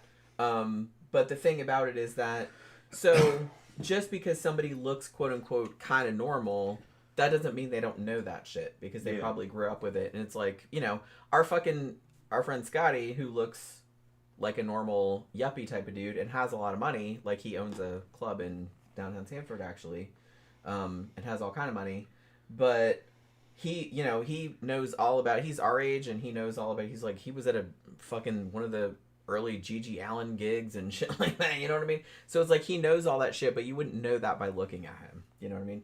So you can't judge by appearances. Although I will say that I do like somebody that makes an effort to look cool even if they're old. You know what I mean? Because like we know this dude, his name is Chris. And he comes to Barbarella pretty much every Saturday. Like that's his girlfriend now, right? Chris, which Chris we talking about? The- yeah, that Chris. Yeah. He's got that girlfriend. They're both hot. I think her name's Jen. Yeah. They used to hang out together and they weren't boyfriend girlfriend, but now I'm pretty sure they are. They're always together. Yeah, well, there was some weird shit with that. Okay, go ahead. I mean, it was kind of like a you and me situation where we're just like always together, and everybody's like, Yeah. "Are you guys going out?" No, we're not going out. I talked to her. That's kind of like I what talked they to were her. like. I was like, Because I've seen her with other dudes, yeah, like recently, but They're both- they're always together. they're both tall and good looking. He looks like something out of the 1950s, kind of like out of. He Yeah, looks like he has something like out of a a Morrissey. cool. Yeah, I you think know, something out of if Morrissey. you guys have seen the Smiths video, He looks something out of Morrissey. stop me if you think you've heard this one before. Yeah. Go look it up on YouTube if you're young. Where it's almost like a retro greaser kind of look. Kind of has that look. So he's real tall, and He's got a good figure. He's real slim. He's Slim. like in good shape, like good arms. Yeah. And he has like it's all shaved. His Short head, hair, short blonde it's hair. blonde, but it's like pulled back in a ponytail, like a short ponytail. He's handsome. And he has glasses. Yeah. And he's handsome, yeah. he always has these kind of, what are the like straps. Well, he's got what And looks. he's got these jeans that are always like rolled up at the bottom and like big combat boots. He's got suspenders on, but then he wears like what would be like an under the shoulder holster, like a pistol holster under the shoulder. But it's not a holster; it's where he keeps his wallet. Yeah. It's got his wallet. He keeps it like in this. Yeah. This holster kind It's of a thing. wallet thing. It's like under the shoulder. So he looks kind of like He's a handsome guy. Probably punk 6'1", greaser. Yeah. Kind of. But he's 50, 51, something like that. You know, he's only a little bit older, a little bit younger than me. Well, so I remember his 50th birthday was Yeah, at he's probably- Barbarella when it was at the pickleball place. I think he's 52. So I think he's so he's 52. almost my age. Yeah. And he's really nice too. Like he's a good looking dude. Yeah. And he's a good looking dude. And he's a really good dancer, and he's Yeah. super, super, super into that music, man. He will just go out there and just fucking bliss out. Yeah. And it's like, and I love that. I really like people that are just really into it like that, and he's super, super into it. The girl that he always comes with, the woman that he always comes with, I don't know her that well. I don't know him that well. She actually kind of looks a bit like a slim, she also kind of in the same style, like something out of the 50s or 60s. She always has like the short, like a glittery. Yeah, she actually Kinda dress. She's actually kind of like a Marilyn Monroe type, A little bit. like But that. skinny. But skinny, Kind of skinny. tall. And Skinny and they're tall. good. They're good, and they're a very good match. And I was just like, earlier on, I was just like, I see how you look at him. Why aren't you fucking going for that? And she's like, because I'd be drunk. I'm very forward. I'm like, why aren't you going for that? He's hot. Why aren't you going for that? And she's like, well, I don't know. We're just friends. And I was like, that's not what I'm seeing. That's how me and him started. Yeah, I'm like, that's not what I'm seeing. And that's not how it ended up. Because I could tell how she was acting. And then one time she's like, well, I don't know. He does weird shit. He does like drag. Yeah, he does. He does like drag photos, and I was like, he does, yeah. I said, well, he's just fucking. That's okay. He was just fucking around. Okay. He just like drag because he'll dress up like a woman and take photographs and put that shit up on. Yeah, that's not. But that was scaring her, and I was just like, Why would that scare you? She's very that makes it hotter. She was very conservative. Oh, she's very conservative. I don't know her that well. Yeah, she's very conservative. She's kind of to me, if like a dude did that, I'd be like, oh, that makes him like even hotter. Yeah, she's very conservative. And I was like, it's like no, he's straight. He's just fucking around. He was just taking pictures and trying to be political and shit. He was doing political propaganda, trans rights stuff. Which okay, whatever. Fucking, and she's like, well, I don't know. And I said, that dude is straight. A couple of months later, they were fucking hooked up. I think. Yeah. And they're always together. Yeah. Always. And really, he's a dude that's very much like into like Morrissey and the Smiths. He's like one of those kind of guys. So like I said, if you know anything about the Smiths, they were very much like a retro 60s jangle pop. Yeah. Kind of reinvention for the 80s. Yeah. And so Morrissey was always really into like kind of 50 like James Dean type of aesthetic. He's a James Dean type dude. So so sometimes you'll see, and it's funny because the moment that I first saw Chris, I'm like, that dude is a Smiths fan. Like you could tell. He had like the rolled up jeans and like I was just like and because there's like a look. She thought he was sexually ambiguous. But he is, but that's okay. I'm a man. I can detect it. I can detect it. He was straight. Like I said, that's okay. He's straight. That's okay. And honestly, dudes that do that kind of stuff, like will post drag photos and stuff like that, that makes them even hotter because they're even more like confident in their sexuality. They're not worried that somebody's gonna be like, "Are you gay?" They don't care about that. He's not gay. He was fucking around. So it's like the fact that they don't care about that like makes it much hotter. Yeah. To me, like because they don't give a shit. And he rehabilitates fucking abandoned animals and shit like that. He's fucking nursing cats and shit back together. A cool dude, yeah. He's like cool I said, dude. I don't know him super well. Like he's been coming out a long time, but we just kind of like know him just as acquaintances. He's a good dude. But he seems like a good dude. Yeah. But I was like, I was just like, no. I was just like, you go out with that with confidence. You guys. She's like, yeah. He's like, yeah. They're always. Now they're all over each other. They were at Abyss too. Yeah. They came there also. Yeah. But it's just like I said, goes to show friendship is like very important. Yeah. It's very important. Yeah. Chris just had his own personality. He's strange, but he's not that strange. Nothing's wrong with that. He's not that strange. He knows a good looking woman when he saw it, And like I said, I don't know, I'm pretty chill about that Jen kind of stuff. fucking told me that him and me were the only two hot guys in the club. Pretty much. I told him that. I said, Chris, my wife says that me and you are the only two hot motherfuckers in this club. And he laughed. He goes, we are? He goes, yeah. So he like repeated that. He says, man, I'm fucking glad to be hanging out with you, man. We're the only hot motherfuckers in this club. I was like, yeah.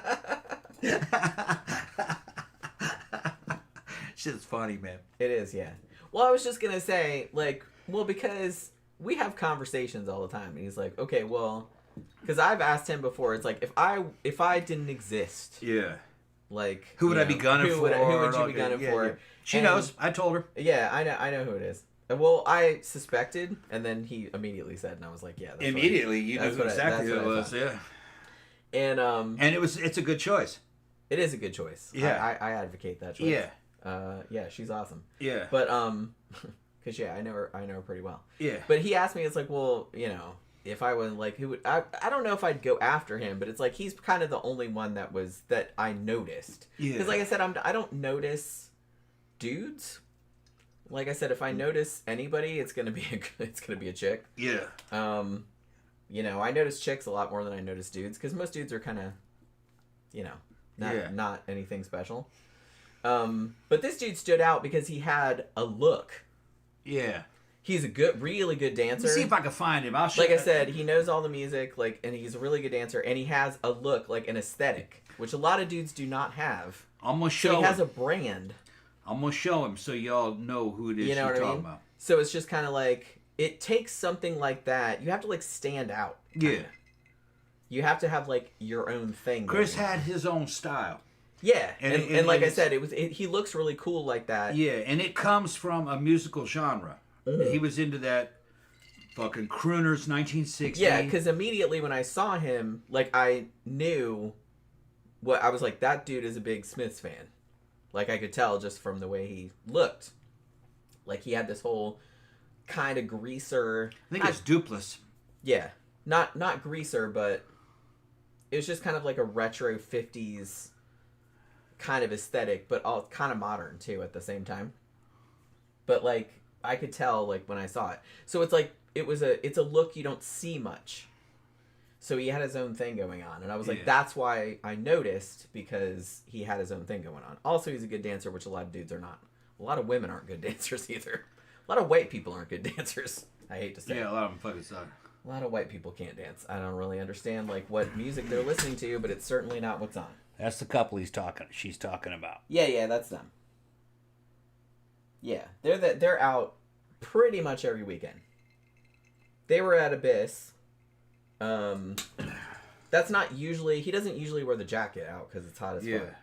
Because he usually trying to find a better picture. He usually just has like a t-shirt or like a wife beater type situation. Yeah. But yeah, that's like I said. It takes a lot for me to notice a dude. Yeah. You know what I mean?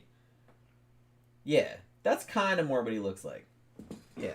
It's not even that's not really that good of a picture. That's not a great picture, but you know what I mean. It's a See good if I picture. can find a decent video of him. But it's not a great picture. He doesn't have any videos of him at the club.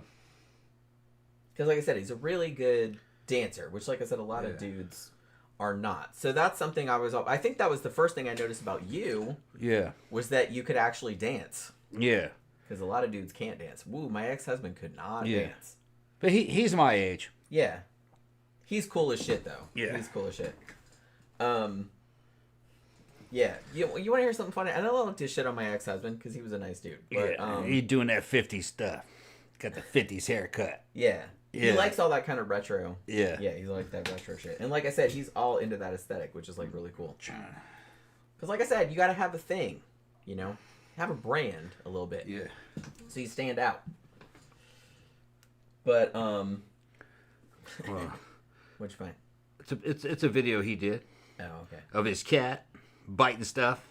Yeah, he likes Yeah. the Cadys. We all love the Cadys. But, yeah, I think... All right, look, that's him and Toby and Charisse from the club. This is a good club photo. Back it up a little bit. You Hold on. No, we got to get the light to adjust. Okay, there you go. Okay, yeah. That's Chris, Charisse and Toby. Toby. Yeah. That's a good picture, actually. Yeah. But yeah, it's funny because, like I said, I literally think that was the first thing I noticed about you, that you could actually, you could actually dress. That was another thing, because a lot of dudes can't. You actually could dress, like you had a look. Yeah. And you could dance. Yeah. And I could talk. Well, that too, but I didn't know that until a little bit later when I met you. But that was like, because, I was married when I first saw you, and that's what made you stand out to me, because a lot of dudes cannot dance, and they don't know how to dress, and, they just look kind of like dorky all the time.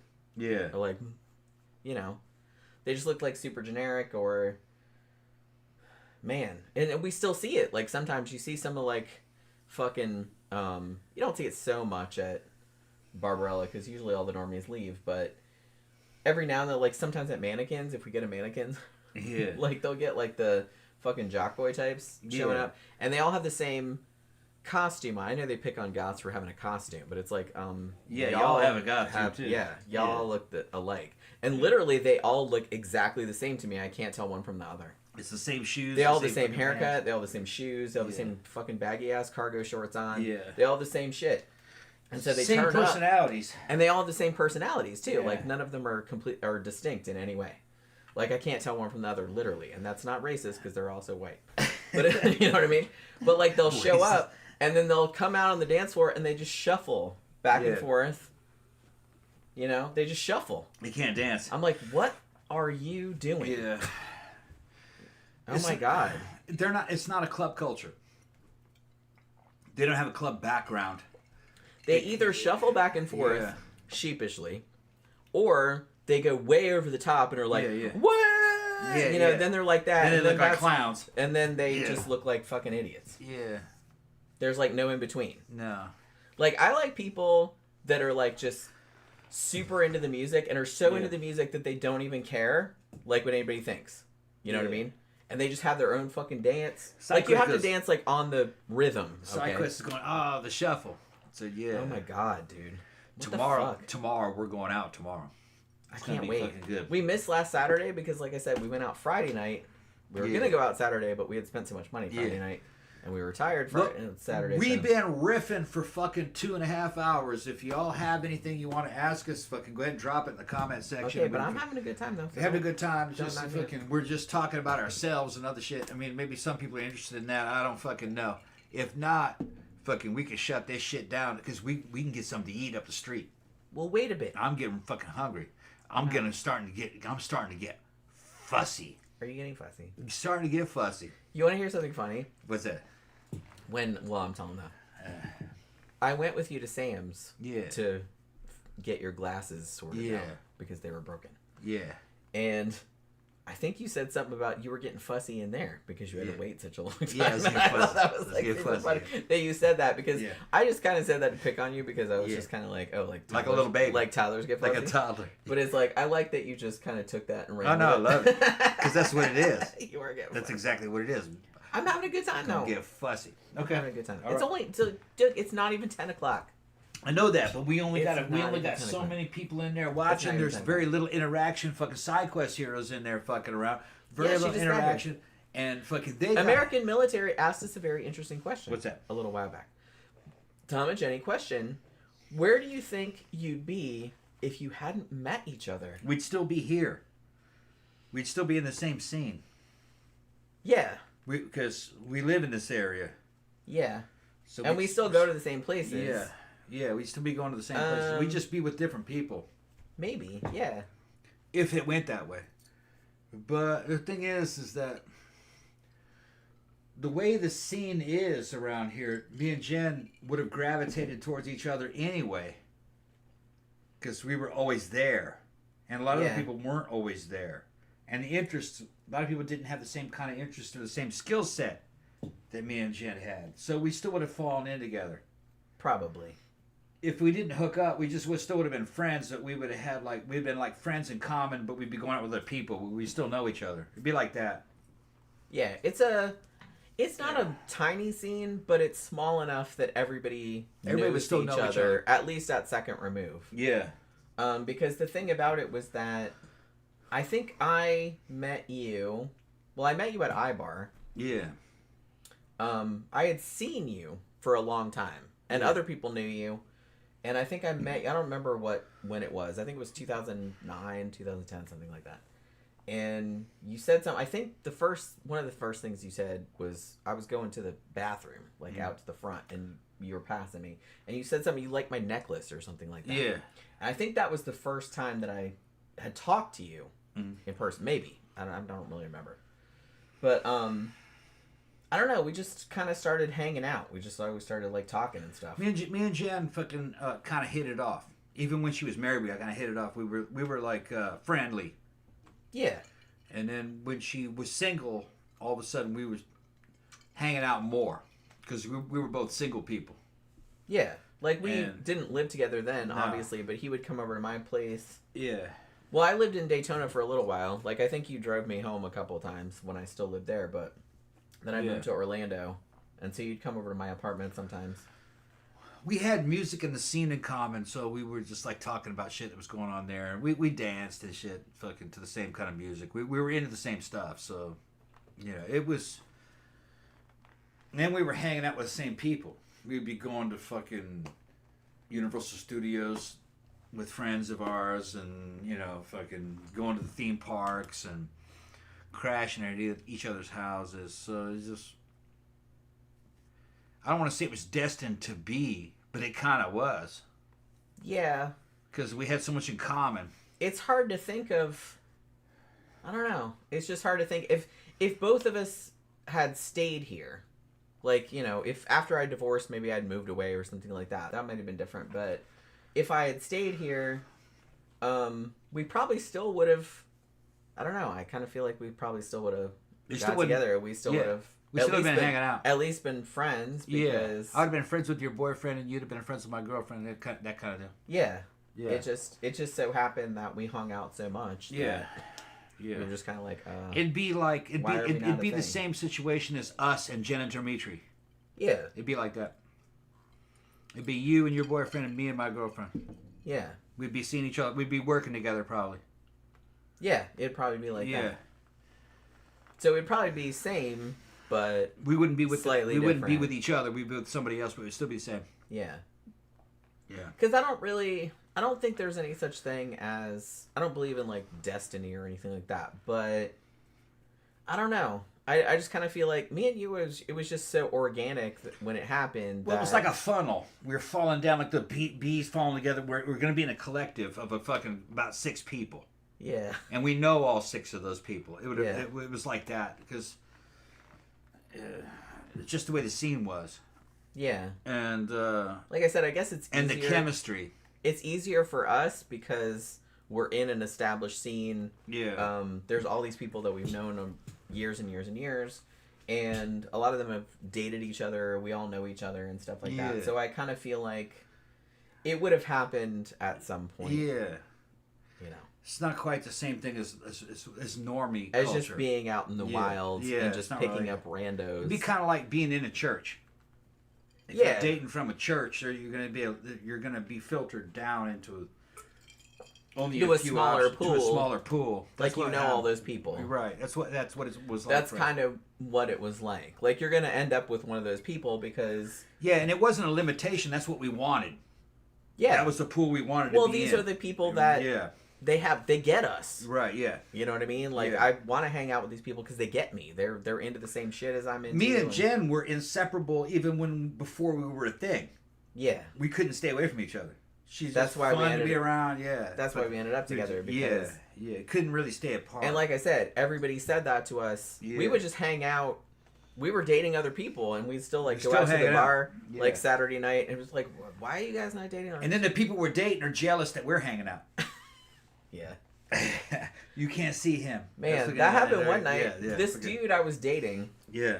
What was his fucking name? I think his name was John or something. I think I actually picked him up at iBar. Yeah, and these are at normies. A Halloween party. These are normies. He was kind of a quasi normie. They can't really process with them is that he was all right. That you can be friends with somebody and not really be sleeping with them, and although we had been sleeping. We had been before. We had before, but that wasn't the meaning of our relationship, though. Right. Yeah, we didn't really become exclusive until later. About a year later. So it's Yeah. I was just out. I think I was out by myself one night because I used to go to iBar all the time, several nights a week. And whatever, I used to go to Grits and Gravy, which was kind of old school. They would play old rockabilly and disco and shit like that, and it was super fun. I might have been at that, and I met him at that. He was not a normie, but kind of a quasi normie, and he was all right. We hooked up a few times. I barely remember the guy. Yeah, he was all right. But he was looking for his person. He wanted somebody to marry and have kids with and stuff like that. And I'm just like, whoa, bro. That's not me. So, so it was fun. We hung out for a few weeks or something like that. But one night we went to Barbarella / iBar. It was called iBar then. And on a Saturday, and you were there. Yeah. And I was talking to you, and he got really mad. Yeah, and he was just kind of he was gonna leave, and shit like that. And I was just kind of that would happen. We're chill okay, the fuck out. Yeah. What was funny is that me and Jen would be like, yeah, okay, well, fuck you, get the fuck out. Okay, bye. Fuck off on out here then. Don't do that. If you're a dude, don't fucking do that. Because they could have fucking been something had he been cooler with it and not worried. But that fucked. Really, the guy that I thought she was going to end up with was a tall dude. He was about fucking 6'5", and he was very cool. I hung out with that dude. Mike, yeah. Mike was. I liked him a lot, actually. Mike was very cool. I He's liked Mike. much younger than me.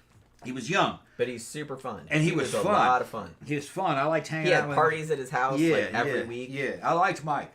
And fucking he worked for a company that made clothes for strippers. And like porn shit. He was he was super awesome. And here's the thing, you'd be like, how the hell you think you being like the man that she's running? Yeah, I had slept with her before, but we were friends. Yeah, and we would hook up, and fucking then she's hooked up with this other guy, and I liked him. Yeah, he was rad. So it's not like oh, you can't see him. I was just never like that. Yeah, I liked him too. But it didn't work out between them, and well, it could have. He was much younger. He wasn't ready to settle down. That dude. Yeah. And two, he had just divorced. Yeah, and the woman he divorced was like his first. His first love. Yeah. So he wanted to play the field. Yeah. Which I get. I wanted to do that too. But he was younger than me, so I was just kind of like... Me and Jen were friends, and then she divorced. But we had a good time, me and him. Me and Jen were friends, and then she divorced. Then we were still hanging out. And we hooked up a couple times, and we were kind of dating. And Sonia, the other girl I showed you, was like, you may not want to hook up with that, because she needs to go out there and... She just got divorced. She needs to fucking go out there and fucking play the field for a while. I was like, yeah, you're right. Well, she did. Yeah, a bit. That's not usually my thing, but I did do that. She did. It was fun. Yeah, and Sonia said that because she had ulterior motives. Of course she wanted me, But, well, I knew that at the time. Even at the time, I knew that. But I was like, yeah, let her go out and date a little bit. Just see what happens. Yeah. And, because I was never the kind of guy where I was like setting my hooks into somebody. I was never really like that. I was very relaxed and just, you know what I mean? You're just content that they would come to me. They'll come to you. Yeah, and another thing is that I didn't have to have romantic relationships. Friendships with women were good enough for me because I liked women. I didn't have to be sleeping with them. Which a lot of dudes. That's a lesson they can learn. No, I have all kinds of. I have relationships with these gorgeous. Friendships with these gorgeous fucking like Chanel girls and shit that worked for Chanel, Coco Chanel. That was Tanya. She ended up marrying fucking Voltaire. He's like a god. Not anymore. Not anymore. They got divorced after. He's been with that Japanese lady for a while. And she fucking hits me up all the time. She was just asking me the other day about fucking astrology and shit. You know, when a bitch comes at you with astrology, she's crazy as shit. But no, fucking Tanya was fucking awesome. She's got like 2 kids now, and I'm still friends with her. You know, she's like my fucking sister in a way, you know what I mean? So it was, and the thing is that some dudes at the time were like, you're not going out with her? And I was like, nah. But I'd go over to her house and hang out with her. We'd sleep in the same bed together and not have sex. Just kind of curl up and fall asleep.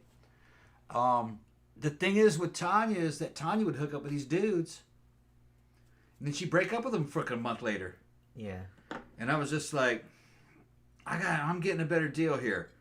If you hook up with this chick, she's gonna break up with you. She's gonna dump you. She's gonna dump you a couple months. Yeah, so it's better just to fucking stay outside her little game. That's the way she was mentally. To stay outside her game and just be friends with her. You know, it's just fun. And a lot of dudes are fucking seeing women as some kind of conquest. To me, they're just people. And a lot of dudes unfortunately do not see women. And just to have a friendship with one that's fun. And you get to know her. I knew her better than fucking those dudes who were sleeping with her knew her. Yeah. Because she'd come and tell me everything that happened. Yeah. I was just like, damn. You know what I mean? So, and she still calls me today. And those he still talks to her. She still, Like this many years later. Yeah, she still talks to me. And she's gorgeous. Yeah. Looks like a model. Yeah. But see, we were talking about this the other day because I said the problem that a lot of dudes have is maybe, I don't know if it's because they're desperate or whatever, but it's just kind of like they don't actually see women as... They don't really see them as people. A person. Yeah. So it's just kind of like they're always like, they just want to get in their pants, and if they can't, then it's just like this big, well, it's a waste of time, or like... That's why I don't really like the term or the idea of like the friend zone, because I said that that implies that being friends with a woman is second best. That's not worth it to you. It's like you just want to bang her and you don't give a shit about her as a the person. friend zone comes from a dude who's trying to get a relationship. He's trying to hook up with his chick, and then she decides that, nah, you're not really who I want to go out with. Then, yeah, it's like she's not really so feeling then all it. of a sudden he's like, oh. Like all that time that I spent on doing all of this, jumping through all these hoops, quote unquote, doing all the stuff I was supposed to do, was time wasted. Yeah. I'm like, so you're saying that her friendship it's about the pussy. Is not valuable. Yeah. She's not valuable as a person. She's only valuable because of the pussy. Yeah. Which is a really sad way of looking at it. That's not the way you want to look at it. Which is why all you bitches are lonely. Yeah. That's why. That's not the way to look at it. You're trying to be friends with all these women. And they're friends. I think some of them you might sleep with. But they're still your friends. I think that's kind of what was a green flag about you when I met you, is that you had a lot of female friends. You had a lot of male friends too. Like you had a lot of friends of everybody, but you had a lot of female friends that were super hot, but that you didn't sleep with, and you didn't really seem interested in sleeping with them. They were just your friends. Well, a lot of times, and y'all hung out and but you know, can't judge them by how they look. Yeah. Some of the hot ones, they were cool and everything, but they were a hot mess. Yeah. You really don't want to be in a relationship with her because it's that kind of stuff. Like Sonia. Sonia was hot. Yeah. I love Sonia. But you didn't want to really be in a kind of relationship with her. All right. When you got to know her. Yeah. And I get to know him first. Yeah. And then, but she was a regular. She was always out. You know what I mean? And we were, like I said, she's super fun. And I like her. Yeah, she's great. But you don't want to be in an exclusive relationship with her because she's abusive. She wants an abusive dude, and that's just not me. Yeah. If you're nice to her, then you're weak. You have to be fucking mean to her. She somehow responds to that. She responds well to that, and I'm like, she's got issues. Nah. Because I don't like that. I don't like. Yeah, that's too too mean to me. I'm like. Yeah, and she's high stress, and so you gotta constantly fucking. It's BDSM type relationship, and I was like, that ain't normal, man.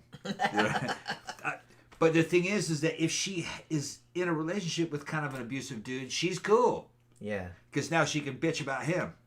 Yeah. And that's how you want. She enjoys that. She enjoys bitching about that bitch. Like, okay, yeah. She enjoys bitching about that.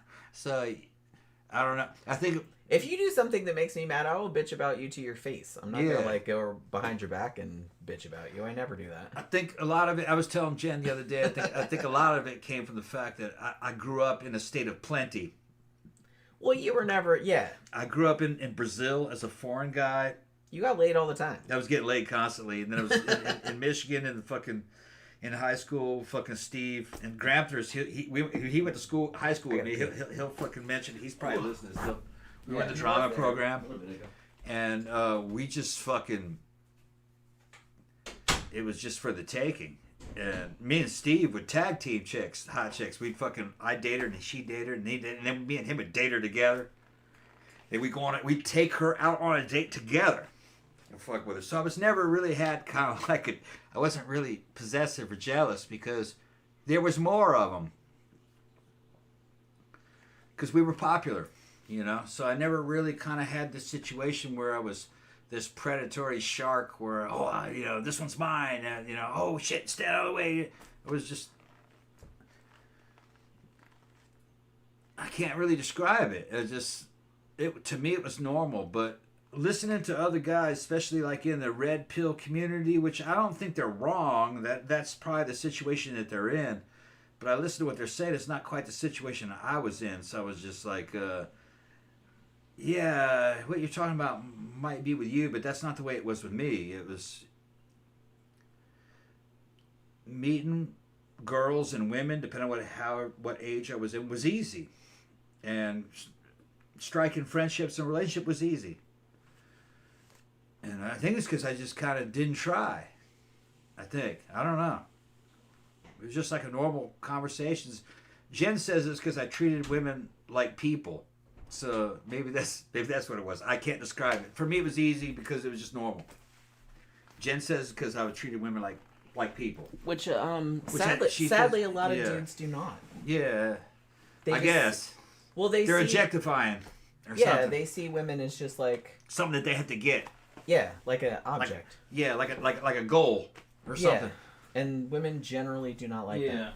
Must be something like that. Honestly, it's funny because when I was in school, I just remember this when I was in the bathroom. When I was in school, I was like, I didn't really, I was a little bit chubby and kind of a weirdo. And so, kind of bookish, kind of shy. So I had a lot of male friends. I had a lot of female friends too, but it's like I had friends of both genders, probably about equal. I was the girl that dudes would go out with my hot friends, and then if they did something high maintenance or bitchy or whatever, the dudes would come bitching to me about it. They'd never go out with me or somebody that looked like me, but they would bitch about their hot ass girlfriends. But they'd still go out with that girl, because that's how teenage boys do. It's hot, so it's like we'll put up with whatever. But that's just. And then I would be like, and even when I was a teenager, I was just kind of like, well, okay, like I get that she looks good and everything, because like I said, I'm bi, so it's just like I was like, yeah, she's hot, but it's just kind of like, how hot do you have to be to like put up with all that bullshit though?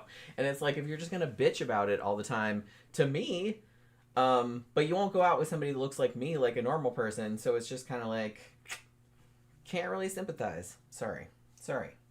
So I don't know. So like I said, I don't know. I was saying to Tom the other day, I think probably the reason that he ended up fairly well adjusted, I mean, in some ways, is that he wasn't desperate. He didn't put women on a pedestal. He wasn't super like goal oriented, because he could get laid, but it was just like normal. You know what I mean? It wasn't an effort. It wasn't like some big, oh my God, I have to do this. It wasn't like a big deal. So it was just regular. What? So I think, like I said, I think that the reason that you didn't have that kind of thing that a lot of dudes have, because they just kind of feel like, oh, they have to get laid, or they have to get, and like I said, it leads to them like objectifying women in a lot of ways, or putting them on a pedestal in a lot of ways. I think a lot of it had to do with fucking early childhood experiences. I was getting girl action when I was like 12, 13. Yeah, that's what I mean. And you know what I mean, fucking making out and fucking, grabbing titties and shit.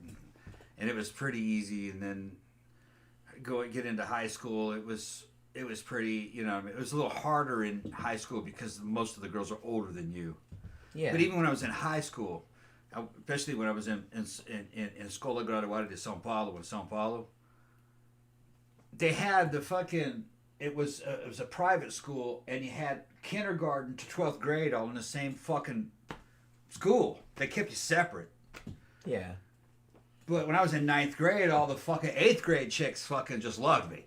And I was like, I can't be with you. You're not even in high school. You know what I mean? So you're still getting love. Yeah. You know what I mean? It's just, and then a year later, they're now in 9th grade. You're like in 10th grade. So it's like, okay, what is be acceptable? Now it's is that kind of shit. That's like it was. Now it's fine. Yeah. There's a little bit of a. Yeah. Are you? What time is it? It's only a little bit past 10. Gramper says, question, since is here. Yeah. Since an inheritance windfall is about to happen, will y'all be retired for the podcast? Yeah. Well, no, it's not that much. Man, you're talking about maybe $5,000. No, it's not. Yeah, it's not that. And it's happening every few months. Yeah, it's kind of like, it's just my mom got a lot of money from other people that died in the family. From other people that died in the family and various other things. She's not getting it all at once. She got one shipment. She's gotten 2 shipments, actually. She just sends me and all my siblings several $1,000s. Like as long as you're not spending all that money, the next one when it comes, fucking, you'll be in good shape. Yeah, it's all right. All right, we'll go get something. We'll go get something. Yeah. A long time ago, Papa said, I've met some very pretty and handsome swingers. Yeah, I kind of feel like the perception of swingers is maybe from the 70s and 80s. And I think some of this is like largely true, that a lot of them kind of look like, nobody ever want to. Especially nude beaches. Yeah. They're ugly, my old mother pervy. Hey, you don't usually see young hot people on doing that beach, kind of stuff. You just don't. But there are some like good looking people doing that stuff. It's just that I think the good looking people that are doing that, they don't really have to advertise that they're doing that, because they don't really have any problem finding people on the DL. So it's just kind of like, I got some pictures from the fucking swingers clubs. You know? From my ex and all them in here. I kind of feel like the old ugly ones are the ones that Yeah. are like, hey, look at how crazy I am. I'm Yeah. a swinger. Like all of a sudden, like the hot ones that are doing that don't feel any need No. to do that. You know? I'm gonna It's show just you, the ones that need validation. I'm gonna show you all a few pictures from people we know. One of them is my ex-girlfriend. In this swinger shit locally here.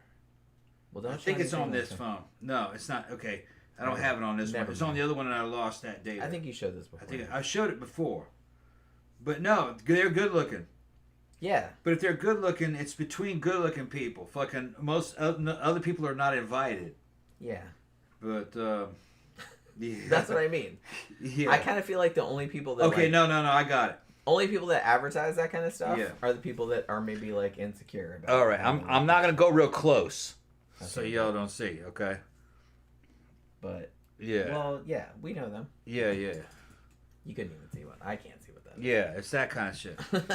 I can't see what that is. Yeah, they're good. They look good. They're just that's inside a swinger club. Yeah. It's one called Secrets. Yeah, we know about that. Yeah. So there are good-looking people that go Yeah, there. But yeah. I do kind of feel like, I mean, the perception is not wrong, but like I said, the good-looking ones don't really feel the need to like advertise You're right, yeah. all that much. Because they don't need to. They're good-looking, you know? They're in their own little cliques. Yeah, it's only the ones that are kind of like... Yeah, they're not they're not inviting people unless they fucking know you. All right. Me and Jen have been invited to all kinds of fucking shit like that. We They're never like, been, though. Yeah. I don't know, it's kind of expensive. Yeah. It might be fun to go one time, but Uh-oh. I don't know. Club drama. Uh-oh, what happened? Dimitri's saying that fucking Rob's got a crazy hair across his ass. Let's see what's going on. Uh-oh. Look who's back at mannequins, Rob. Oh, look, Rob's fucking at mannequins during the nights that he's not playing.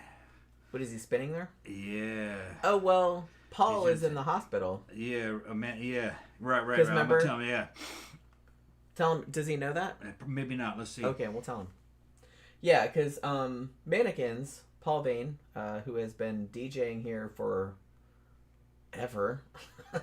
forever, for 30 years at least. Maybe more.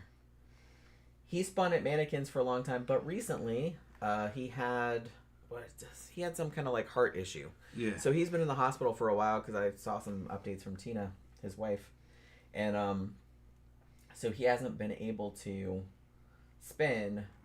And I was kind of wondering because I saw that Big Tom, the guy that owns Mannequins, was like looking for somebody to DJ like at the last minute, like when Paul went into the hospital. So we'll see.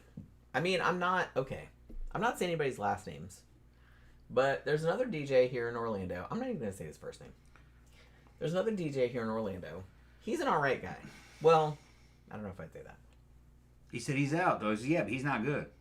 Yeah, but is he still? Yeah. And These fucking This- DJs are bitches. that's man. what I mean. I kind of feel like that's why our nights have lasted longer than anyone else's, because Dimitri as a DJ, he doesn't do drama. All the other fucking DJs, man. Yeah. Especially that. No, he does One. drama, but he does it with me. He doesn't fucking. Well, yeah, but he doesn't do it in public. He just says to you about, hey, like all this shit's going on like behind the scenes. So we know all this shit behind the scenes. But I know what that one DJ is like. Like I said, I'm not gonna say what his name is. But so he tries to like get into everything. He got fired from Barbarella. Cause he used to do John, the owner, used to do the first half of the night, and then he would do the second half. And he kept playing the music too loud, because of, noise regulations and stuff like that. So the cops would come and be like, hey, you need to turn the noise down, people live around here, or whatever. And he'd be like, yeah, sure, and then he wouldn't do it. And he just kept doing that, like, for several weeks in a row. And finally John was like, look, you can't do it anymore. It's like, if you're not going to turn the music down, like, when they tell you to, then we can't. So he fired him. And so since then, ever since he found out about the new night, which he did through, I'm going to say underhanded means. Not slick, well, kind of. I'm telling you, man. Look, Rob's got his thing now, man. Don't fucking worry. You got your thing. I gotta settle these fucking DJs down. I gotta put salve on them and relax and fucking heal. I'm healing these bitches. It's okay. One DJ's going out, the other one's going in. It's another club. Hey, don't worry about it, bro. You got your own shit, and fucking our venue, the new. Well, I'm saying our venue. Me and Jen work for all these fucking venues. But well, and that don't worry particular about venue's mannequins because that's Sanford. It's Sanford. I mean, Sanford and Orlando are like close, but it's not quite the same. There's a lot of overlap, but it's not quite the same scene. We have worked for all these people. Yeah, I used to do shit for mannequins so too. it's not like they're competition. Big Tom is our friend also. Yeah, they're all our friends. So I did posters for them too. I don't have any. I think Barbarella is more fun. Because mannequins lets too many normies in, and I get roped every time I go there. So I'm not. It's not. Great. They're just always fucking like stressing out because they're fighting over a fucking small pie. But a lot of it had to do with the clubs that are happening. And this new one that we got at the Abyss at Good Times, that's a great venue. That can grow. That one can grow. But I'm just worried that this particular DJ is going to try and sabotage or try to worm his way in there. I don't think he can. No. We'll see. Once he gets into mannequins, because he got fired from Barbarella. Once he gets into mannequins, he'll be quiet. And John told us about it. This was probably like a month or two ago. Yeah. He's like, I don't know if you heard, but I fired him from here because he kept playing the music too loud, and they kept complaining. Because it's like it's a club. Yeah. They can play music loud after a certain hour, but there's other people live up the street. Yeah, he's playing music too loud. So you can only do so many decibels. And they were calling the damn fire. Yeah. Fire fucking brigade out of. And it's like if he had just turned the music down, then everything would have been fine. Because John has run the night there. John will do, and then Kendall usually DJs the second half of the night. He usually does the indie night. And it's fine. As long as you keep the volume below a certain level, nobody complains.